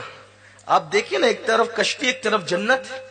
بیٹے نے کہا ابا آپ کا اللہ جب عذاب نازل کرے گا نا تو میں ایک بلند چوٹی پہ چڑھ جاؤں گا، بلند چوٹی پر جہاں آپ کے اللہ کا عذاب نہیں آئے گا۔ نوح علیہ السلام نے کہا میرے بیٹے تو کہیں بھی جا، میرے اللہ کا عذاب وہاں آ کر رہے گا۔ حضرت نوح علیہ السلام نے سوچا یہ ایسے نہیں سدھرتا، اللہ سے سفارشی کر دوں، اللہ اس کو بٹھا لوں، اللہ اس کو بٹھا لوں۔ مفسرین عبداللہ ابن عباس کہتے ہیں نوح علیہ السلام اللہ اس کو بٹھا لوں، ندائی نہیں، یہ صرف مومنوں کے لیے، کافر کے لیے نہیں۔ اس کی مولا میرا بیٹا ہے، ارشاد ہوا نوح، توجہ کرے، نوح اب اس کی سفارش مت کرنا ورنہ اپنے پیاروں کی فہرست سے تمہارا نام نکال دوں گا۔ اللہ کہاں ہے؟ اس کی شان بے نیازی کو دیکھ، اس کی شان بے نیازی کو دیکھے ذرا، اس کی شان غیرت کو دیکھے ذرا، کہاں ہے؟ پاک کرنے کے بعد جنت کے متلاش۔ اگر آپ سن سکتے ہیں تو میں آپ کو ایک بات بتاؤں، یہ تو نوح علیہ السلام کا بیٹا ہے میرے عزیز، جن کو اللہ نے اور اللہ کے رسول نے پیدا ہوتے ہی جنتی جوانوں کا سردار بنایا، پیدا ہوتے ہی ڈگری دی جنتی جوانوں کے سردار۔ ان کے خوف اور خشیت کا حال کیا تھا؟ امام حسن کعبے کے مطاف میں، یہ آج کل کا مطاف نہیں ہے جہاں سنگ مرمر ہے، ٹھنڈک ہے، یہ سب نہیں، جہاں کنکر تھی، ریت تھی، تپتی ہوئی دھوپ میں پتھر تھے، اس تپتی ہوئی ریت پر حضرت امام حسن سر سجدے میں رکھ کے رو رہے تھے، کہتے تھے اللہ حسن کی مغفرت کر دے، حسن کو بخش دے۔ وہ نیکیاں کر کے بھی روتے ہیں اور ہم گناہ کر کے بھی اللہ سے نہیں ڈرتے۔ بے باک ہیں ہم جنت میں جائیں گے تو کون جائے گا؟ جنت تو ہمارے باپ کی۔ میرے عزیز اتنی سستی نہیں ہے جنت۔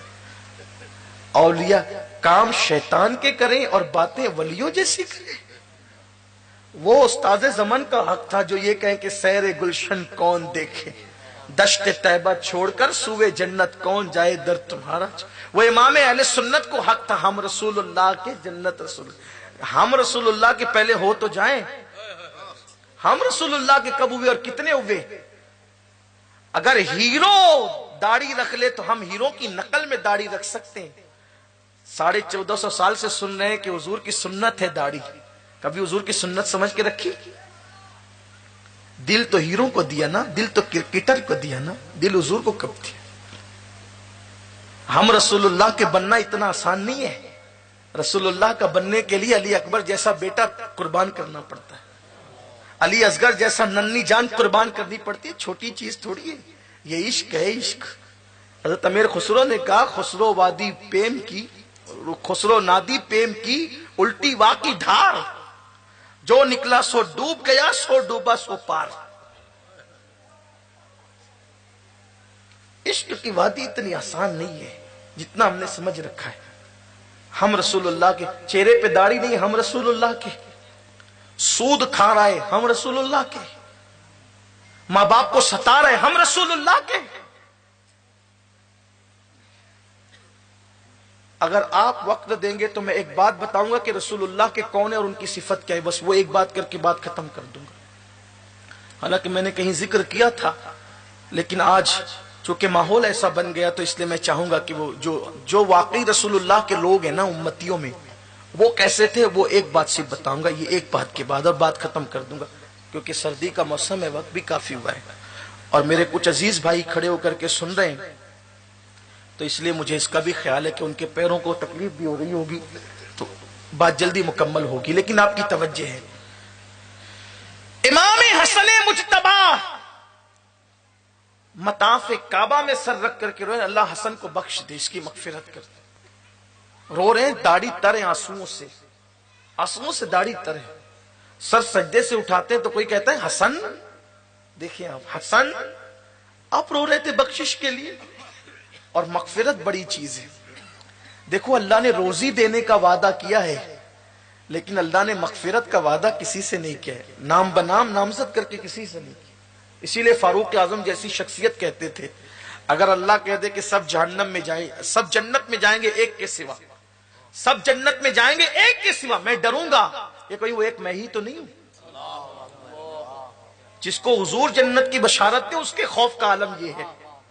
اور اگر یہ اعلان ہو جائے، لیکن ہاں ہم اتنا بھی نہیں ڈرنے کی بات کرتے کہ کوئی نا امید ہو جائے، ہم خوف اور امید کے درمیان کی بات کرتے کہ ایمان اسی کا نام ہے. لیکن پھر یہ بھی کہا اگر یہ اعلان ہوگا کہ سب جہنم میں جائیں گے ایک جنت میں جائے گا، تو میں اس وقت تو امید بھی کروں گا کہ انشاءاللہ وہ ایک میں ہی رہوں گا. امید بھی ہے، خوف بھی ہے. جیسے کہ میں نے کلام پڑھا نا، شروع میں پورا کلام پڑھا، کیا ہونا ہے کیا ہونا ہے کیا ہونا ہے، اور پھر آخری میں امید کی ایسی بات کی جو پورے کلام کے اشعار پہ چھا جاتا ہے. دیکھو کبھی کہتے راہ پرخار ہے کیا ہونا ہے، پاؤں افگار ہے کیا ہونا ہے، تیرے بیمار کو میرے عیسیٰ غش لگاتار ہے کیا ہونا ہے، کل وہاں دید کا دن آج یہاں آنکھ بیکار ہے کیا ہونا ہے، دور جانا ہے رہا دن تھوڑا کوچ تیار ہے کیا ہونا ہے، دل ہمیں تم سے لگانا ہی نہ تھا اب سفر بار ہے کیا ہونا ہے کیا ہونا ہے کیا ہونا ہے کیا ہونا ہے، اوروں سے چھپ کے کیے جس کے گناہ وہ خبردار ہے کیا ہونا ہے. پورے خوف کی کیفیت طاری ہوتی ہے، پھر امید کی کرن یوں جگمگاتی ہے اور کہتے کیوں رضا گڑتے ہو ہنستے اٹھو جب وہ غفار ہے کیا ہونا ہے، جب وہ غفار. ہم خوف کے ساتھ امید کی بھی بات کرتے، اتنی امید کی بات نہیں کر دیتے کہ لوگ بے باک ہو جائیں، اور اتنی خوف کی بات بھی نہیں کرتے کہ لوگ نا امید ہو جائیں. یہ ہمارا مسلک مسلک اعتدال ہے. یہ امت وسط ہے، یہ درمیانی امت ہے. ہماری یہ امت بھی درمیانی ہے، اس کا مسلک بھی درمیانی ہے، یہ مذہب بھی درمیانی ہے. یہاں سب اعتدال ہے، نہ افراط ہے نہ تفریط ہے. تو کہا حسن تم رو رہے ہو مغفرت کے لیے، بخشش کے لیے. فرمایا ہاں، اس لیے کہ اس بارگاہ میں رونا ہی چاہیے. کسی نے کہا حسن تمہاری نسبتیں تو بڑی مضبوط ہیں. میں سمجھتا ہوں کہ روئے زمین پر حسنین کریمین کی نسبتوں سے زیادہ نسبت مضبوط کس کی ہو سکتی ہے. دیکھیں کیا خاندان ہے. کیا کہا آپ کی نسبت کتنی مضبوط ہے. آپ کے نانا سید الانبیاء مالک جنت، آپ کی امی سیدہ کونین ملکہ فردوس بری مخدومہ کائنات. ایسی ماں کس کی ماں ہے؟ کسی کی ماں نہیں کہ جب پل صراط سے گزرے تو محشر میں منادی کی جائے، اے محشر والو گردن جھکاؤ، آنکھیں بند کرو، نبی کی بیٹی فاطمہ پل صراط سے گزر رہی ہے، جس کی ماں کے نام پہ محشر میں گردنیں جھکے گی، وہ ماں ہے امام حسن اور امام حسین کی۔ کہا آپ کی امی کون؟ نانا سید الانبیاء، ماں سیدہ طیبہ طاہرہ عابدہ زاہدہ راکعہ ساجدہ نقیہ رقیہ تقیہ زکیہ، عابدہ زاہدہ عالمہ غیر معلمہ ام ابیہا، ملکہ فردوس بری، مخدومہ کائنات، خاتون قیامت، خاتون جنت، سیدہ فاطمہ الزہرا سلام اللہ علیہ۔ یہ ماں ہے، ایسی ماں۔ اور آپ کے ابا خاتم الولایت، باب مدینۃ العلم، قسیم جنت و جہنم، جنت اور جہنم کے بانٹنے والے۔ امام اہل سنت نے مطلع القمرین میں یہ حدیث لکھی کہ علی جنت اور جہنم کے بانٹنے والے، جس کا باپ جنت اور جہنم بانٹے۔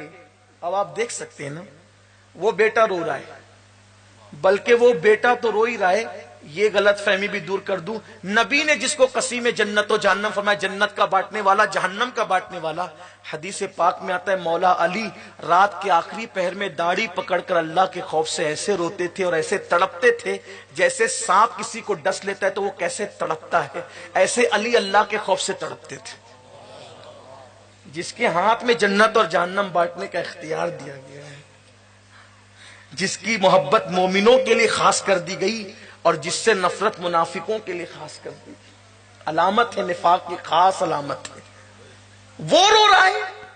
اور یہاں تو سارے جرائم کر کے بھی کبھی رونا نہیں آتا، گناہ کر کے بھی کبھی رونا نہیں آتا۔ اور سن لو، ہو سکے تو رو لو اپنے گناہوں پر، شرمندہ ہو جاؤ، چھوڑ دو گناہ کی کائنات، چھوڑ دو، اس لیے کہ اس سے بدترین کائنات کوئی نہیں ہے جو گناہ کی کائنات ہے۔ اس میں نہ سکون ہے، نہ عزت ہے، نہ وقار ہے، نہ شان ہے، نہ شوکت ہے، نہ اللہ کی رضا ہے، نہ رسول کی رضا ہے۔ اس کائنات کو چھوڑو اور آنسوؤں کی کشتی میں بیٹھ کر اس دریا سے، گناہوں کے دریا سے پار ہو جاؤ اور نیکی کی، حسنات کی، تقوی اور پرہیزگار کی کائنات میں قدم رکھو۔ یہ بہت خوبصورت دنیا ہے، اس دنیا میں قدم رکھو گے تو اس میں سب نیک لوگ ملیں گے۔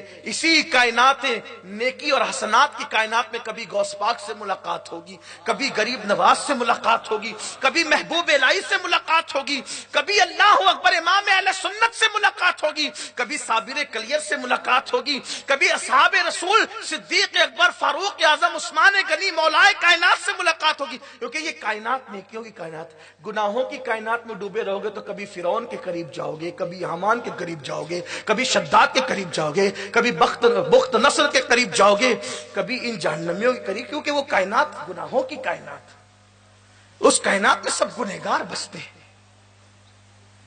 تو امام حسن مجتبی رو رہے ہیں، اور میں نے کہا کہ رو لیں، کبھی اکیلے میں بیٹھ کے رو لے، کبھی لوگوں کے درمیان رو، نیت ہو کہ اللہ راضی ہو جائے۔ اور میرے آقا نے بشارت دی رونے والوں کو، سرکار فرماتے ہیں جو اپنے گناہوں کو یاد کر کے روئے گا، میرے اس امتی کو اللہ بے حساب و کتاب جنت عطا فرمائے گا، بے حساب جنت ملے گی۔ تو عرض یہ کرنے لگا تھا کہ پلٹو اللہ کی طرف۔ امام حسن سے کہنے والے نے کہا نانا سید الانبیاء، اما فاطمہ الزہرا، بابا علی مرتضی، آپ رو رہے مغفرت کے لیے، بخشش کے لیے۔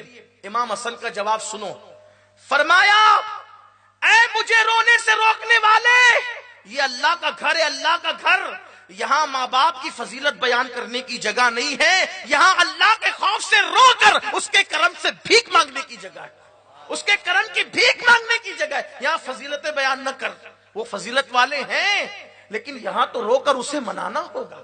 تو میرے آقا صلی اللہ علیہ وسلم کے دیوانوں، ہمیں اپنے گناہوں سے رکنا ہوگا، توبہ کرنا ہوگا۔ ہم جو بے باکی کے ساتھ زندگی گزار رہے ہیں، اللہ فرماتا ہے حساب لیں گے ہم تمہارا، ان السمع والبصر والفؤاد کل اولئک کان عنہ مسئولا۔ کس کس کا حساب ہوگا؟ اللہ تم سے پوچھے گا تمہاری سماعتوں کے بارے میں، کان سے کیا سنا تھا، آنکھ سے کیا دیکھا تھا، دل میں کیا پلان بنائے تھے، منصوبے بنائے تھے، اللہ سب کا حساب لے گا۔ یاد رکھنا اگر وہ گناہ کا نہیں، توجہ کر لیں آپ، اگر وہ گناہ کا نہیں، اگر ہماری نیکیوں کا بھی حساب لے لے تو ہم نیکیوں کا بھی حساب نہیں دے سکتے، کیونکہ ایک بزرگ نے کپڑا تیار کیا، کپڑا، اور کپڑا بن کر ایک بیوپاری کے پاس لائے۔ بیوپاری نے دیکھا، دیکھ کے کہا بابا اس میں تو بہت مسٹیک ہے، بہت کمی ہے، یہ مہنگا نہیں بلکہ سستا بکے گا، بہت ہے۔ بزرگ رونے لگے۔ اس نے کہا بابا میں نے کوئی تکلیف پہنچائی آپ رو رہے ہیں؟ فرمایا نہیں بیٹے، میں کپڑا بننے میں مہارت رکھتا ہوں، ماہر بنکر ہوں میں، مجھے مہارت ہے کپڑا بننے میں، تو جب جس کام میں مجھے مہارت ہے اگر وہ میں کسی دانا کے سامنے وہ کام کر کے رکھوں تو وہ اتنے عیب نکالتا ہے، تو جس کام میں مجھے مہارت نہیں، جسے اللہ کی عبادت کہتے ہیں، مہارت والے کام کو چیک کرنے والا تو ہے، تو تو اتنے عیب نکال رہا ہے، اور جس عبادت میں مجھے کوئی مہارت نہیں اور اس کو چیک کس نے کرنا ہے؟ جس نے دانائی کو پیدا کیا ہے وہ اللہ چیک کرے گا۔ تو جب تو میرے مہارت والے کام میں اتنے عیب نکالتا ہے تو جس میں میں ناقص اور نامکمل ہوں، میری وہ عبادت میں وہ کتنے عیب نکالے گا اور میری عبادت کا حال کیا ہوگا؟ وہ اس لیے رونے لگے۔ تو اللہ اگر اپنی نیکیوں کا سوال کر لے تو بھی ہم جواب نہیں دے تو گناہ کا جواب کیسے دے سکیں گے؟ اور میرا اللہ فرماتا ہے کہ ہم تمہارے منہ پر مہر لگا دیں، وَتُكَلِّمُنَا أَيْدِيهِمْ وَتَشْهَدُ أَرْجُلُهُمْ بِمَا كَانُوا يَكْسِبُونَ۔ وہ دن کیسا دن ہوگا جب تمہارے منہ پہ مہر لگے گی اور تمہارے اعضاء اللہ سے کلام کریں گے اور تمہارے خلاف اللہ کی بارگاہ میں گواہی دیں گے۔ اعضاء ہی نہیں، قرآن کہتا ہے کہ زمین بھی انسان کے گناہوں پر اور نیکیوں پر گواہی دے گی۔ میں اپنی بہنوں سے بھی کہتا ہوں بے پردہ گھومنے میں کوئی عزت نہیں ہے، میک اپ میں وقت برباد کرنے میں کوئی عزت نہیں ہے۔ ایک دن قبر میں جانا ہے، جس جسم کو قبر کے کیڑوں نے کھانا ہے، اگر قبر کے کیڑوں سے بچانا ہے تو اللہ کو راضی کر لو، اور اللہ کو راضی کرنا ہے تو حضور کے بن جاؤ۔ حضور کا کون ہے؟ اگر اجازت ہو تو مختصر ایک حدیث بطور مفہوم، ایک حدیث سب دل کے کانوں سے سننا، اپنے الفاظ کے جامع میں پیش کرتا ہوں۔ حضور کے جو ہو جاتے ہیں ان کی پوزیشن، یہ حدیث کتاب التوابین میں ہے جس کو بطور مفہوم پیش کر رہا ہوں۔ جو حضور کے ہو گئے، آپ کو بھی دعویٰ ہے میں حضور کا ہوں، مجھے بھی دعویٰ ہے میں حضور کا ہوں، اور میں کہتا ہوں اللہ کرے ہم سب حضور کے ہو جائیں، اسی میں بیڑا پار ہے۔ میرے بھائیوں، حضور کا ہونے کا کمال کیا ہے؟ حضور کا بن جانے کا کمال کیا ہے؟ اگر حضور کے پیروں میں نالین آ کر نالین حضور کی ہو جاتی ہے تو ساری جوتیاں مسجدوں کے باہر اترتی ہے، اور حضور کی نالین مسجدوں کے منبر پہ رکھی جاتی ہے۔ حضور کے ہونے کی برکت کیا؟ حضور کے ہونے کی برکت کیا ہے؟ ارے وہ آپ کی جوتیاں بھی چمڑے کی بنتی ہے، حضور کی نالین پاک بھی کسی چمڑے ہی کی بنی ہے، لیکن فرق کیا ہے؟ یہ جوتی آپ کی ہو گئی اور وہ نالین حضور کی ہو گئی۔ حضور کے ہونے کی شان تو دیکھو، حضور کے ہونے کی شان تو، اللہ اکبر۔ تم اور میں حال یہ ہے کہ ہمیں کوئی پوچھنے والا نہیں، اور جو حضور کا ہو جاتا ہے حضور کا۔ حضور فرماتے ہیں میں جب جنت میں گیا تو میں نے دیکھا کہ ایک بہت خوبصورت حور ہے۔ اس نے پوچھا حضور میرا شوہر کون ہے؟ تو مجھے خیال میرے بلال کا آ گیا۔ میرا شوہر کون ہے؟ میرے خیال میرے بلال کا آ گیا۔ میں نے کہا بلال؟ حضور بلال؟ سرکار کہتے ہیں یہ تو میں کہہ رہا ہوں، پتہ نہیں میرا بلال قبول کرے یا نہ کرے۔ اس لیے کہ جو ان کے ہو گئے پھر انہیں حوروں سے کیا غرض ہے، پھر انہیں جنت سے بھی کیا غرض ہے؟ اس لیے کہ وہ تو پھر یہ کہتے ہیں کہ جہاں یار ہے وہی مزے ہے۔ بلکہ حدیث میں آتا ہے کہ جب اللہ عاشقوں کا حساب لے گا، عاشقوں کا حساب لے گا تو اللہ کہے گا تم نے تہجد اس لیے پڑھی تھی کہ جنت میں جاؤ، عبادت اس لیے کی تھی کہ جنت میں جاؤ، صدقات اس لیے دیے تھے جنت میں جاؤ، پیسے اس لیے خرچ کیے تھے جنت میں جاؤ۔ وہ کہیں گے نہیں، ہم نے تو تیری محبت میں، تیرے محبوب کی محبت میں، کہا میری محبت میں کی تھی، پھر ہماری رضا اس میں ہے کہ اب تم جہنم میں جاؤ۔ دیکھا، یہ عاشقوں کا حساب ہے۔ تم میری محبت میں کی تھی نا، جنت کے لیے نہیں کی؟ کہا نہیں جنت کے لیے نہیں تھی، تو آپ کے لیے کی تھی، آپ کے محبوب کے لیے کی تھی، میرے کریم تیرے لیے کی تھی۔ اور کس کے لیے کی تھی؟ اللہ اکبر، حضور اللہ کے لیے کی تھی اور اللہ تیرے محبوب کے لیے کی تھی۔ تو کہا کہ ٹھیک ہے، پھر ہماری مرضی اور رضا اس میں کہ تم جہنم میں جاؤ۔ حدیث کے الفاظ آتے ہیں، مفہوم حدیث کا یہ ہے کہ وہ وہیں کھڑے ہوئے جہنم میں چھلانگ لگا دیں گے تاکہ دیر نہ ہو جائے۔ ہمیں جنت اور جہنم سے کیا، ہمیں تو تیری رضا چاہیے، کل بھی تیری رضا چاہیے تھی، آج بھی تیری رضا چاہیے، اور وہ جہنم میں چھلانگ لگا دیں گے۔ حدیث کے الفاظ یہ کہ جب وہ عاشق جہنم میں چھلانگ لگائیں گے تو ان کے عشق رسول کی وجہ سے جہنم کی آگ ٹھنڈی پڑ جائے گی۔ میرے امام نے کہا اے عشق تیرے صدقے جلنے سے چھٹے سستے، جو آگ بجھا دے گی وہ آگ لگائی۔ یہ روا روی میں جو میرے زبان سے جملہ نکل گیا نا، اللہ کے لیے آپ، تو اہل سنت احتیاطاً اس کو استعمال نہیں کرتے، اس لیے میں اس سے رجوع کرتا ہوں۔ ہاں اس کا خیال کریں آپ، حالانکہ اس پر کوئی حکم بھی نہیں ہے، لیکن ہمارے علماء محتاطین بہت خیال کرتے ہیں۔ یہ بہت خاص منبر ہے یہ اہل سنت کا۔ تو میں کہنے یہ چلا تھا، عرض یہ کرنے چلا تھا کہ جو حضور کے ہو جاتے ہیں پھر ان کے خیالات کیسے ہوتے ہیں۔ یہ کتاب التوابین سے ایک روایت پڑھنی تھی، وہ یہ چاہتے ہیں میں کٹ جاؤں، میرے ٹکڑے ٹکڑے ہو جائیں، میرا کتنا ہی بڑا نقصان ہو جائے، لیکن جو میرا محبوب ہے آمینہ کا لال مصطفیٰ جان رحمت، ان کو کوئی تکلیف نہ، ان کا دل نہ دکھے، ان کو کوئی تکلیف نہ، ان کا دل نہ دکھے، اس کے لیے وہ بڑے سے بڑا نقصان اٹھانے کو تیار ہے۔ بلکہ حضور علیہ السلام فرماتے ہیں کہ اے میرے صحابہ، تمہارے بعد ایک قوم آئے گی جو مجھ سے اتنا پیار کرے گی کہ اگر ان کی پوری ساری متاع حیات لے لی جائے، ساری متاع حیات لے لی جائے اور میری ایک جھلک دکھا دی جائے تو وہ سب قربان کر کے میری ایک جھلک کے لیے تیار ہو جائیں گے۔ ہاں، اور بڑی فضیلت حضور علیہ السلام نے بیان فرمائی۔ پھر تو عاشق جو حضور کے ہو جاتے ہیں ان کو بہت خیال ہوتا ہے حضور کے دل کا، اور بڑی معذرت کے ساتھ شاید ہمیں حضور کے دل کا خیال نہیں ہے، اور ہم حضور کا مسلسل دل دکھا رہے ہیں۔ بس میری اتنی بات اگر آپ سن لیں گے تو میں سمجھوں گا کہ میرا سامورا میں آنا جو ہے وہ کامیاب ہو گیا، یہاں آنا میرا کامیاب ہو گیا۔ اگر سب سن لیں گے تو مجھے اچھا لگے گا۔ حضور کا دل مت دکھاؤ۔ حضور کا دل کس سے دکھتا ہے؟ میرے آقا فرماتے ہیں جب میں تمہاری نیکیاں دیکھتا ہوں تو مجھے خوشی ہوتی ہے، سبحان اللہ سبحان اللہ، اور جب میں تمہارے گناہ دیکھتا ہوں تو مجھے تکلیف ہوتی ہے، میرا دل دکھتا ہے۔ گناہ صرف اس لیے چھوڑ دو کہ حضور کا دل دکھتا ہے۔ اور سوچو جو ماں کا دل دکھائے، ماں کا، مرتے وقت اس کی زبان پہ کلمہ نہیں آ سکتا، تو جو اپنے نبی کا دل دکھائے، جب کبھی دل چاہے نا کہ شراب کی بوتل ہاتھ میں لے کے گلے میں اتار لوں تو اتنا سوچنا کہ میں پی تو لوں گا شراب لیکن میرے نبی کا دل دکھ جائے گا۔ جس کا دل دکھانا خدا کو گوارا نہیں، بلکہ اللہ ان کی چاہتوں کو پورا کرنے میں جلدی کرتا ہے۔ نماز شروع کی، خیال آیا قبلہ بدل جائے، اللہ نے کہا نماز اب بعد میں پوری ہوگی، پہلے تیری چاہت پوری کر دیں گے۔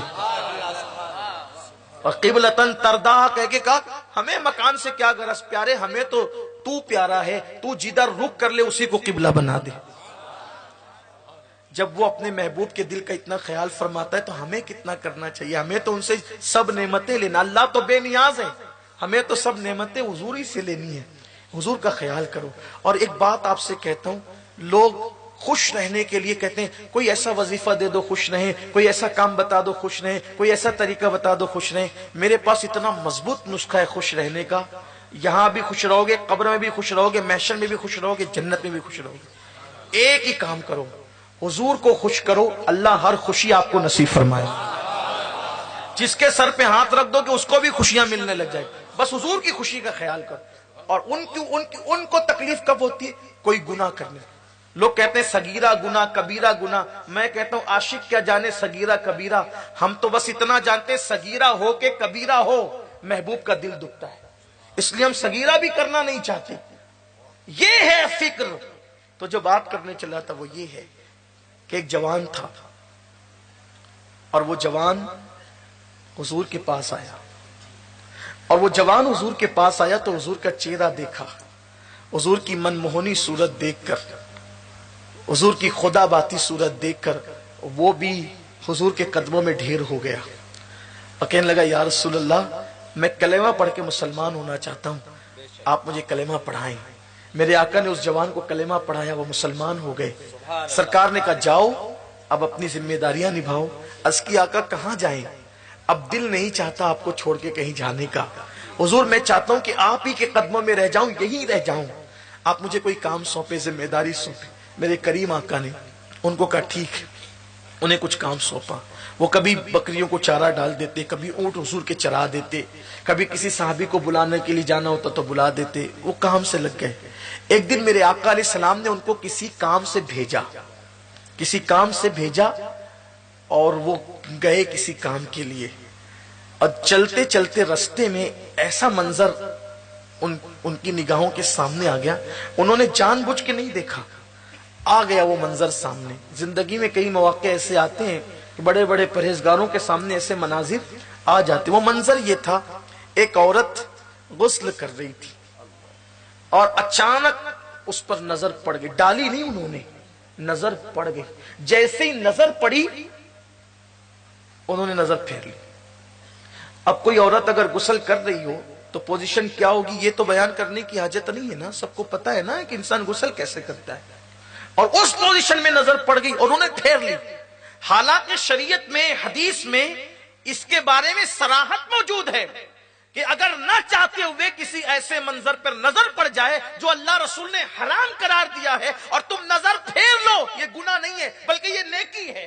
سبحان اللہ، سبحان اللہ۔ لیکن جو حضور کے ہو جاتے ہیں ان کی سوچ کتنی بلند ہو جاتی ہے، جیسی نظر پھیری جو دل میں عشق رسول تھا اس جوان کے، وہ جوان تھے، پورے شباب تھا، پوری جوانی تھی۔ جوانوں کان کھول کے سنو، سب کے ہو جانے والوں اپنے نبی کے ایک بار ہو کر کے دیکھو۔ اس جوان نے سوچا اے جوان، اے ابن عبد الرحمن، ایک ایسی عورت پر تیری نظر پڑ گئی جبکہ تو ان آنکھوں سے حضور کو دیکھتا ہے، جن آنکھوں سے حضور کو دیکھتا ہے وہ آنکھیں کیا دیکھ چکی؟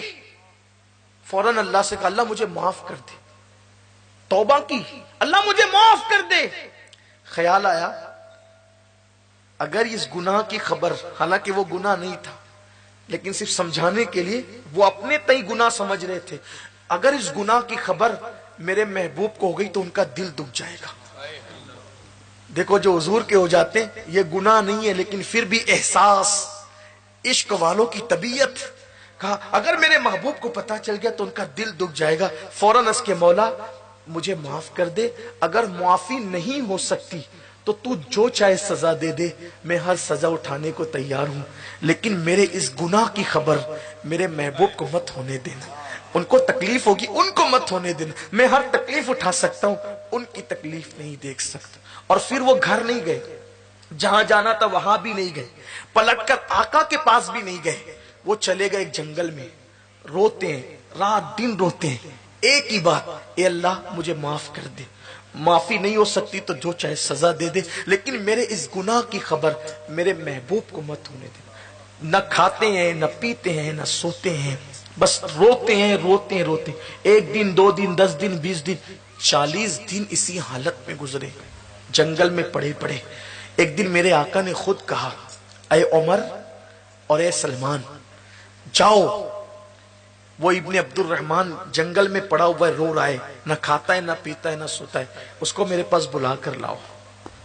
اچھی طرح یاد رکھنا ہم وہ لوگ نہیں ہیں جو نبی کو مر کے مٹی میں مل جانے والا سمجھے، ہم وہ لوگ ہیں نبی کو زندہ سمجھتے ہیں اور اپنی جان سے زیادہ قریب سمجھتے ہیں۔ سبحان اللہ، سبحان اللہ۔ اور ہمارا عقیدہ یہ ہے ہم رات کی تاریکی میں بھی کچھ کرتے ہیں تو وہ دیکھتے ہیں، اور ہم دن کے اجالے میں بھی کچھ کرتے ہیں تو وہ دیکھتے ہیں، ہم غاروں میں جا کے بھی کچھ کرتے ہیں تو وہ دیکھتے ہیں، ہم بستروں پہ لیٹ کر بھی کچھ کرتے ہیں، رات کی تاریکیوں کے اندر ہاتھوں میں موبائل لے کر اسکرین پر جو کچھ کرتے ہو ان کی نگاہ سے کچھ نہیں چھپا۔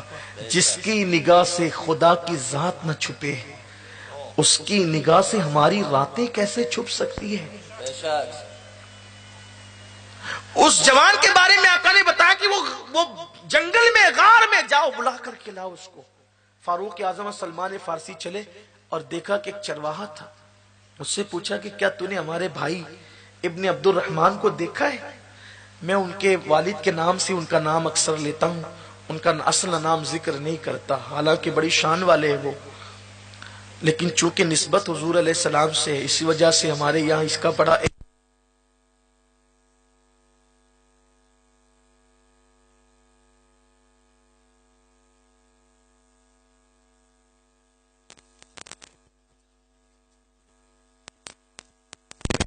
اور وہ گناہ وہ اپنے محبوب سے چھپانا چاہتا ہے, کیونکہ اس کو اپنے محبوب کے دل کا بڑا خیال ہے.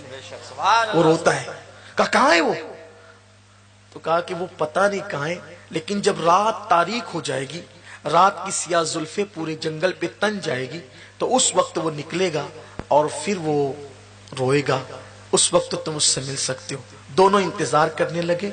رات تاریک ہو گئی, گہری ہو گئی, اور جب رات کی سیاہ زلفوں نے جنگل کے وجود پر اپنی چادر کو تان دیا, تو اس وقت تو ایک آواز بلند ہوئی, اے اللہ مجھے معاف کر دے, لیکن میرے گناہ کی خبر میرے محبوب کو مت ہونے دینا, ورنہ انہیں بہت تکلیف ہوگی. فاروق اعظم گئے روتے ہوئے, ان پر بھی رقت طاری ہوئی. یہ جملے سن کر سینے سے چمٹا لیا. کہا ابن عبد الرحمن چلو, تمہیں حضور بلا رہے, آقا تمہیں بلا, چلو تم.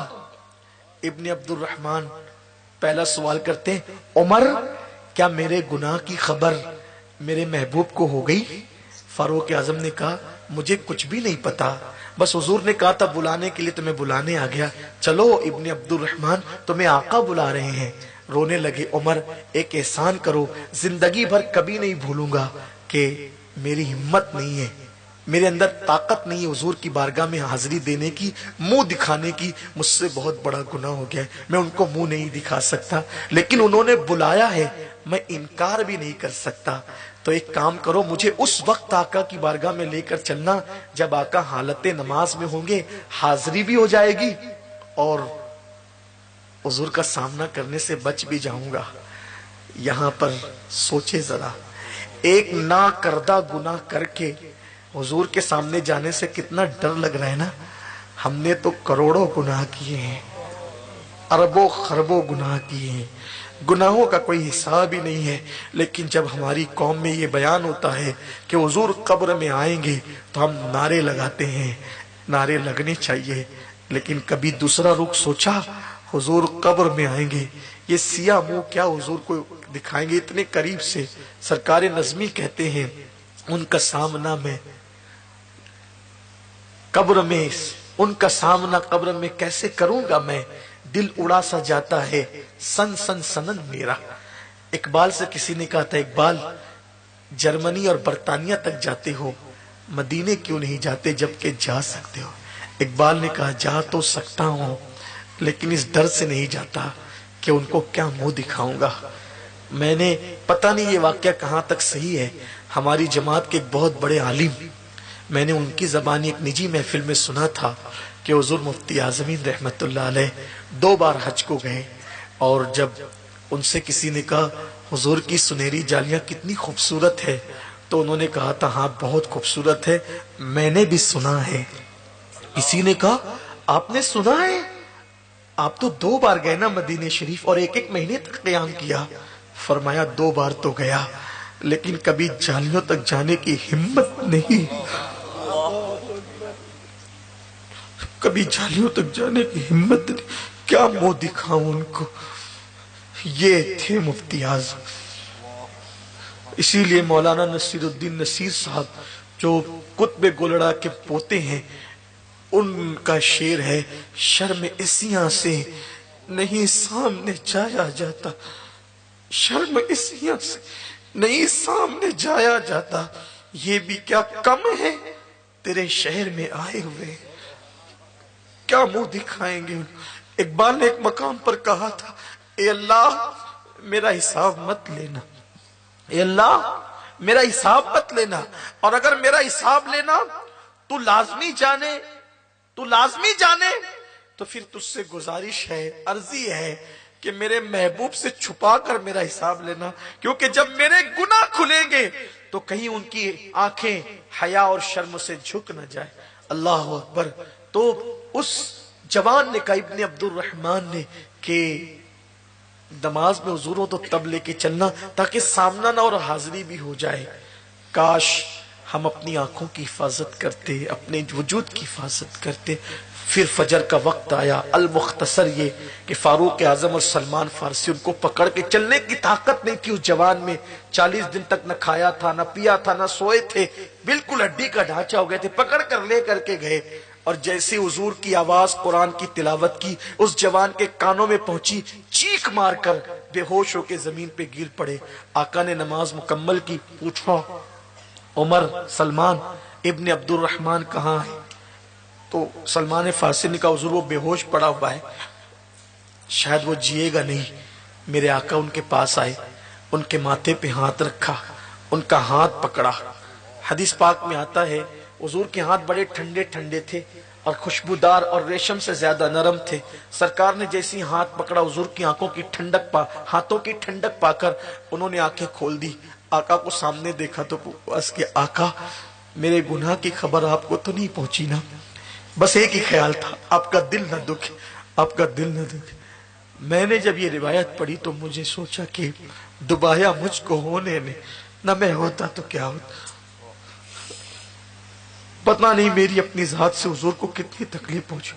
ممبر پہ بیٹھ کر نصیحت کرنا آسان ہے، لیکن خود کو نصیحت کرنا بہت مشکل ہے۔ جب مور ناچتا ہے تو بہت خوبصورت لگتا ہے، لیکن جب وہ اپنے پیروں کو دیکھتا ہے تو سوائے شرمندگی کے کوئی چارہ نہیں ہوتا۔ میں سوچتا ہوں گناہ کروڑوں ہو میرا اللہ کریم ہے مجھے بخش دے گا، لیکن حضور کا دل دکھا، اس کا علاج میں کیا کروں گا؟ اللہ کرے ہماری ذات سے کبھی حضور کا دل نہ دکھے۔ یا رسول اللہ، ہماری کبھی نیت ہی نہیں تھی آپ کا دل دکھانے کی، یہ تو گناہ ہو گئے، لیکن آپ بڑے کریم ہیں سرکار، آپ ہمیں معاف کر دیں۔ حضور آپ کے کرم سے امید ہے کہ آپ ضرور معاف کر دیں گے، کیونکہ اپنے خطاوار کو اپنے ہی دامن میں لو۔ کون کرے یہ بھلا، تم پہ کروڑوں درود کر کے تمہارے گناہ مانگے تمہاری پناہ، تم کہو دامن میں آ، تم پہ کروڑوں درود۔ یا رسول اللہ، آپ کرم نہ فرمائیں گے تم کہاں جائیں گے؟ کرم فرما دے آقا، اس پوری محفل پہ کرم کر دے۔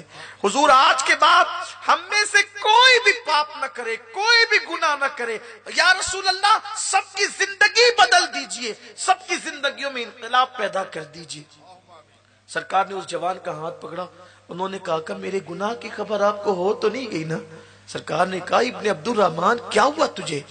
آقا مجھ سے گناہ ہوا ہے اور میرے پورے بدن میں اب خون نہیں رہا ہے، چوٹیاں چلتی ہے۔ یا رسول اللہ، چوٹیاں چل رہی ہے، خون نہیں رہا ہے میرے بدن میں۔ بس میں اتنا پوچھنا چاہتا ہوں، آپ کو خبر تو نہیں ہوئی نا؟ لیکن کریم آقا کا کرم دیکھیں، آج جو عیب کسی پر نہیں کھلنے دیتے، کب وہ چاہیں گے میری حشر میں رسوائی ہو۔ میرے آقا نے فرمایا ابن عبد الرحمن، میں تجھے ایک ایسی آیت بتاؤں، ایک ایسی آیت بتاؤں، اگر کوئی اس کو پڑھ لے کوئی، اللہ اس کے سب گناہ بخش دیتا ہے۔ ایک ہی آیت پر اللہ سب گناہ بخش دیتا ہے۔ اور سرکار نے کہا پڑھ، میں تجھے پڑھاتا ہوں، میں تجھے پڑھاتا ہوں، پڑھ، اللہ بخش دے گا۔ حضور نے ان کا ہاتھ پکڑ کے ان کو پڑھایا۔ آئیے حضور کی سنت پہ عمل کرتے ہوئے ہم سب بھی ایک دوسرے کو پڑھا لے اور پڑھ لے۔ سرکار نے کہا کہو ربنا آتنا فی الدنیا حسنہ وفی الآخرۃ حسنہ وقنا عذاب النار۔ آقا فرماتے ہیں جو یہ پڑھے گا اللہ اسے بخش دے گا۔ لیکن واہ عاشق رسول، ابن عبد الرحمن نے کہا مگر آقا میرا گناہ بہت بڑا ہے۔ اور کیا تھا آپ سن چکے، وہ گناہ ہی نہیں تھا، لیکن کہتے میرا گناہ بہت بڑا ہے۔ حضور نے کہا لے جاؤ اس کو، اس کے گھر پہنچا دو۔ گھر پہنچا دیے۔ ایک ہفتے تک وہ نہیں آئے حضور سے ملنے۔ پھر سرکار نے پوچھا سلمان کہاں ہے ابن عبد الرحمن؟ کہا حضور وہ تو نہ کھاتا ہے، نہ پیتا ہے، نہ سوتا ہے، بس یہ کہتا ہے اللہ مجھے معاف کر، میرے گناہ کی خبر میرے محبوب کو مت ہونے دینا۔ آقا وہ زندہ نہیں رہے گا، وہ مر جائے گا، نہیں زندہ رہے گا، وہ مر جائے گا، وہ روتا ہی رہتا ہے۔ سرکار نے کہا چلو آج ہم اس کو یہ بتا دیں کہ ہم اس سے ناراض نہیں ہیں، آج اس کا دل خوش کر دیا جائے، اسے بتا دیا جائے ہم ناراض نہیں۔ کام غضب کے کیے، اس پہ ہے سرکار سے بندوں کو چشمے رضا تم پہ کروڑوں درود، کام وہ لے لیجئے تم کو جو راضی، ٹھیک ہونا میں رضا تم پہ کرو۔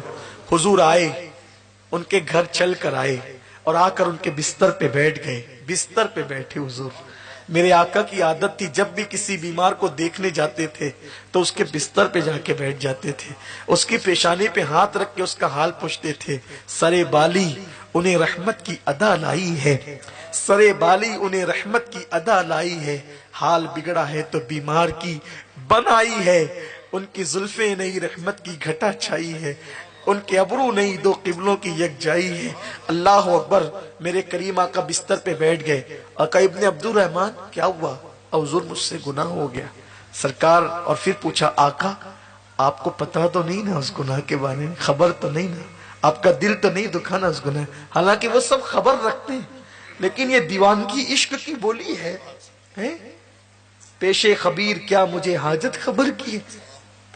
سرکار نے ان کو کوئی جواب نہیں دیا، ان کا سر اٹھایا اور سر اٹھا کر کے اپنی گود میں رکھا۔ ہائے ہائے، وہ سر کتنا قیمتی ہوگا جو کسی کی، جو حضور کی گود میں، حضور کی نالین سر پہ آ جائے تو کہنے والے کہنے لگتے جو سر پہ رکھنے کو مل جائے نالے پاکے حضور تو پھر کہیں گے کہ ہاں تاجدار ہم بھی ہیں۔ اللہ اللہ، حضور کے گود میں سر سرکار نے اٹھا کر، کوئی پیار دینا حضور سے سیکھے، کوئی غلاموں کو نوازنا حضور سے سیکھے، کوئی چھوٹوں پہ شفقت حضور سے سیکھے۔ آقا نے اپنی گود میں سر لیا، لیکن ابن عبد الرحمن سے کوئی عشق کا انداز بھی سیکھے، کوئی ادب کا انداز بھی سیکھے، حضور سے وفا کا طریقہ بھی سیکھے۔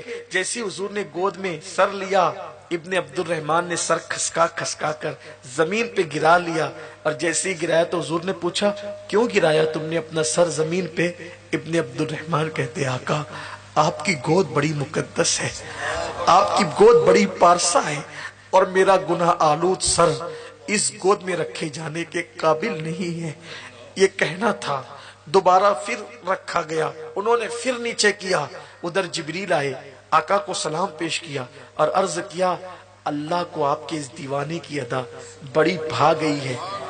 اللہ نے محب اور محبوب کے یہ انداز کو دیکھا ہے، اور اللہ فرماتا ہے اس سے کہہ دو ابن عبد الرحمن سے، یہ ایک نہ کردہ گناہ تو کیا، یہ ایک نہ کردہ گناہ تو کیا، یہ آپ کے عشق میں، آپ کی محبت میں، آپ کے پیار میں اتنا رو چکا ہے، آپ کے دل کا خیال کرتے ہوئے اتنا رو چکا ہے کہ اگر یہ کائنات کے تمام انسانوں کے برابر بھی گناہ لے کر آئے گا تو بھی اللہ اس کو بخش دے گا۔ محبوب ہی آپ کے لیے رویا ہے، محبوب ہی آپ کے لیے رویا ہے، اس کے کتنے بھی گناہ ہوں گے ہم بخش دیں گے، اس کو خوشخبری سنا دو، اس کی مغفرت ہوگی کیونکہ اس نے آپ کے دل کا بڑا خیال کیا۔ اسی لیے میں کہتا ہوں سب کے لیے رونے والوں کبھی حضور کے لیے بھی رویا کرو۔ ہیرو ہیروئن کی جدائی کے مناظر دیکھ کے رونے والوں کبھی حضور کی نعت سن کے بھی رو دیا کرو، ان کے لیے بھی کبھی آنسو بہاؤ۔ سب کے لیے رو گے آنسو ضائع ہو جائیں گے، ان کے لیے رو گے نجات کا ذریعہ بن جائیں گے۔ آپ کے دل کا خیال کر کے اتنا رویا ہے کہ اگر یہ تمام انسانوں کے برابر بھی گناہ لائے ہم بخش دیں گے۔ حضور نے فرمایا ابن عبد الرحمن دیکھ اللہ نے تیرے لیے کیا خوشخبری بھیجی، پوری طاقت سمیٹ کے اٹھ کے بیٹھ گئے۔ کیا کہا میرے اللہ نے آقا؟ ارشاد ہوا، اللہ کہتا ہے، اللہ فرماتا ہے کہ ابن عبد الرحمن نے آپ کے دل کا خیال کر کے اتنے آنسو بہائے ہم اسے بخش دیں گے، اگر تمام انسانوں کے برابر بھی وہ گناہ لے کر آئے گا تو بھی بخش دیں گے۔ ایک چیخ ماری اور کہتے ہوئے زمین پہ گر گئے، میں نے کیا کیا اور میرے اللہ نے کیا کیا؟ جب زمین پہ گرے صحابہ نے اٹھانا چاہا، سرکار نے فرمایا اب یہ کبھی نہیں اٹھے گا۔ ایک نہ کردہ گناہ کے احساس نے اس کی جان لے لی ہے، اب قیامت کی صبح سے پہلے سے کوئی نہیں اٹھا سکے گا، یہ دنیا سے چلا گیا ہے۔ اس لیے ایک احساس سے کہ میرے گناہ سے میرے نبی کے دل کو تکلیف نہ پہنچ جائے، اس احساس سوچو ذرا۔ میں اپنے جوانوں سے کہتا ہوں، عورتوں پہ بد نظری کرنے والوں، راتوں میں گندے مناظر دیکھنے والوں، اپنے ہاتھوں سے اپنی جوانی کو ضائع کرنے والوں، کانوں میں ایئر فون لگا کر کے گانے سننے والوں، سود کھانے والوں، حرام کھانے والوں، چوریاں کرنے والوں، شراب کے اڈوں کو آباد کرنے والوں، سوچو وہ جوان ایک نہ کردہ گناہ پر میرے محبوب کے دل کو تکلیف نہ پہنچے، کہ اس احساس نے اس کی جان لے لی، اسے غسل دو، کفن پہناؤ، جنازہ تیار کرو، میں خود اس کے جنازے میں آؤں گا۔ اب جو حضور کے لیے روئے، بلکہ یہ کہوں کہ جو حضور کے لیے مر جائے، جو حضور کے لیے مر جائے، پھر حضور اس کو ضائع ہونے دیں گے؟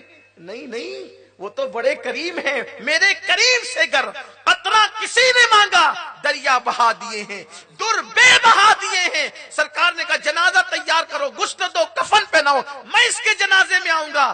جو حضور کا ہو جاتا ہے، حضور کا خیال کرتا ہے، پھر قدرت اس کو کتنا بلند کر دیتی ہے۔ اللہ اکبر، آقا جنازے میں آئے، جنازہ آگے آگے چل رہا تھا، آقا پیچھے پیچھے چل رہے تھے، لیکن جب جنازہ چل رہا تھا تو حضور دونوں پیر نہیں رکھ رہے تھے، بلکہ پیر کی انگلیاں رکھ کر کے چل رہے تھے۔ صحابہ نے پوچھا آقا ہمارے ماں باپ آپ پہ قربان، اس سے پہلے ایسے چلتے ہم نے آپ کو کبھی نہیں دیکھا، آپ انگلیاں رکھ کے چل رہے ہیں۔ تو آقا فرماتے ہیں جو میں دیکھتا ہوں وہ تم نہیں دیکھتے، جو میں سنتا ہوں وہ تم نہیں سنتے۔ آقا فرماتے ہیں تمہیں پتا ہے اس نے میرے دل کا خیال کر کے آنسو بہائے، اپنے ایک نہ کردہ گناہ پر نادم ہوا، شرمندہ ہوا، اتنا مقبول ہو گیا اللہ کی بارگاہ میں کہ اس کے جنازے میں اللہ نے اتنے فرشتوں کو زمین پہ اتار دیا کہ اب مدینے کی زمین میں چلنے کی جگہ نہیں رہی ہے، اس لیے اب میں پیر رکھ کر نہیں چلتا بلکہ انگلیاں رکھ کر کے چل رہا۔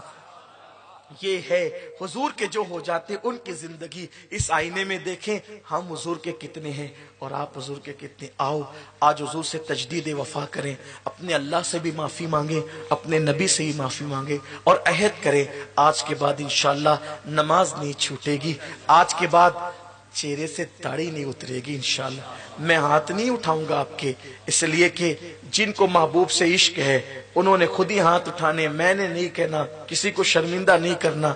آج کے بعد داڑھی نہیں مڑے گی، یہ سوچ کر یار میرے چہرے پہ وستورہ چلے گا تو میرے چہرے پہ بعد میں چلے گا، پہلے وہ وستورہ حضور کے دل کو تکلیف پہنچائے گا، اس لیے یہ سوچ یہ چھوڑ دو کہ میں کیسا لگوں گا، جو حضور کا دیوانہ ہوگا وہ اچھے لگے۔ آپ سے ایک بات کہوں، آپ برا نہیں مانے تو یہ چہرے جو اسٹیج پہ دیکھ رہے ہو کیسے لگ رہے ہیں؟ داڑھی رکھ کر چہرہ کبھی بدصورت نہیں لگتا، خوبصورت ہی لگتا ہے، اس لیے کہ کائنات کے سب سے خوبصورت انسان تو میرے حضور ہیں۔ داڑھی کالی ہو تو بہت خوبصورت لگتی ہے، اور جب سفید ہو جاتی ہے تو اللہ فرماتا ہے فرشتوں سے میرے بندے کی داڑھی نیکیاں کرتے کرتے سفید ہو گئی ہے، اب اگر اس سے کوئی گناہ ہو جائے تو سفید داڑھی کی وجہ سے اس کا گناہ مت لکھنا۔ اللہ میرے آقا فرماتے ہیں سفید داڑھی والوں سے اللہ حیا کرتا ہے، اور جو سفید داڑھی والا دعا کرتا ہے تو اللہ اس کی دعا کو رد کرنے میں بھی حیا فرماتا ہے۔ یہ ہے سفید داڑھی کی، کالی ہو تو خوبصورت لگے اور سفید ہو جائے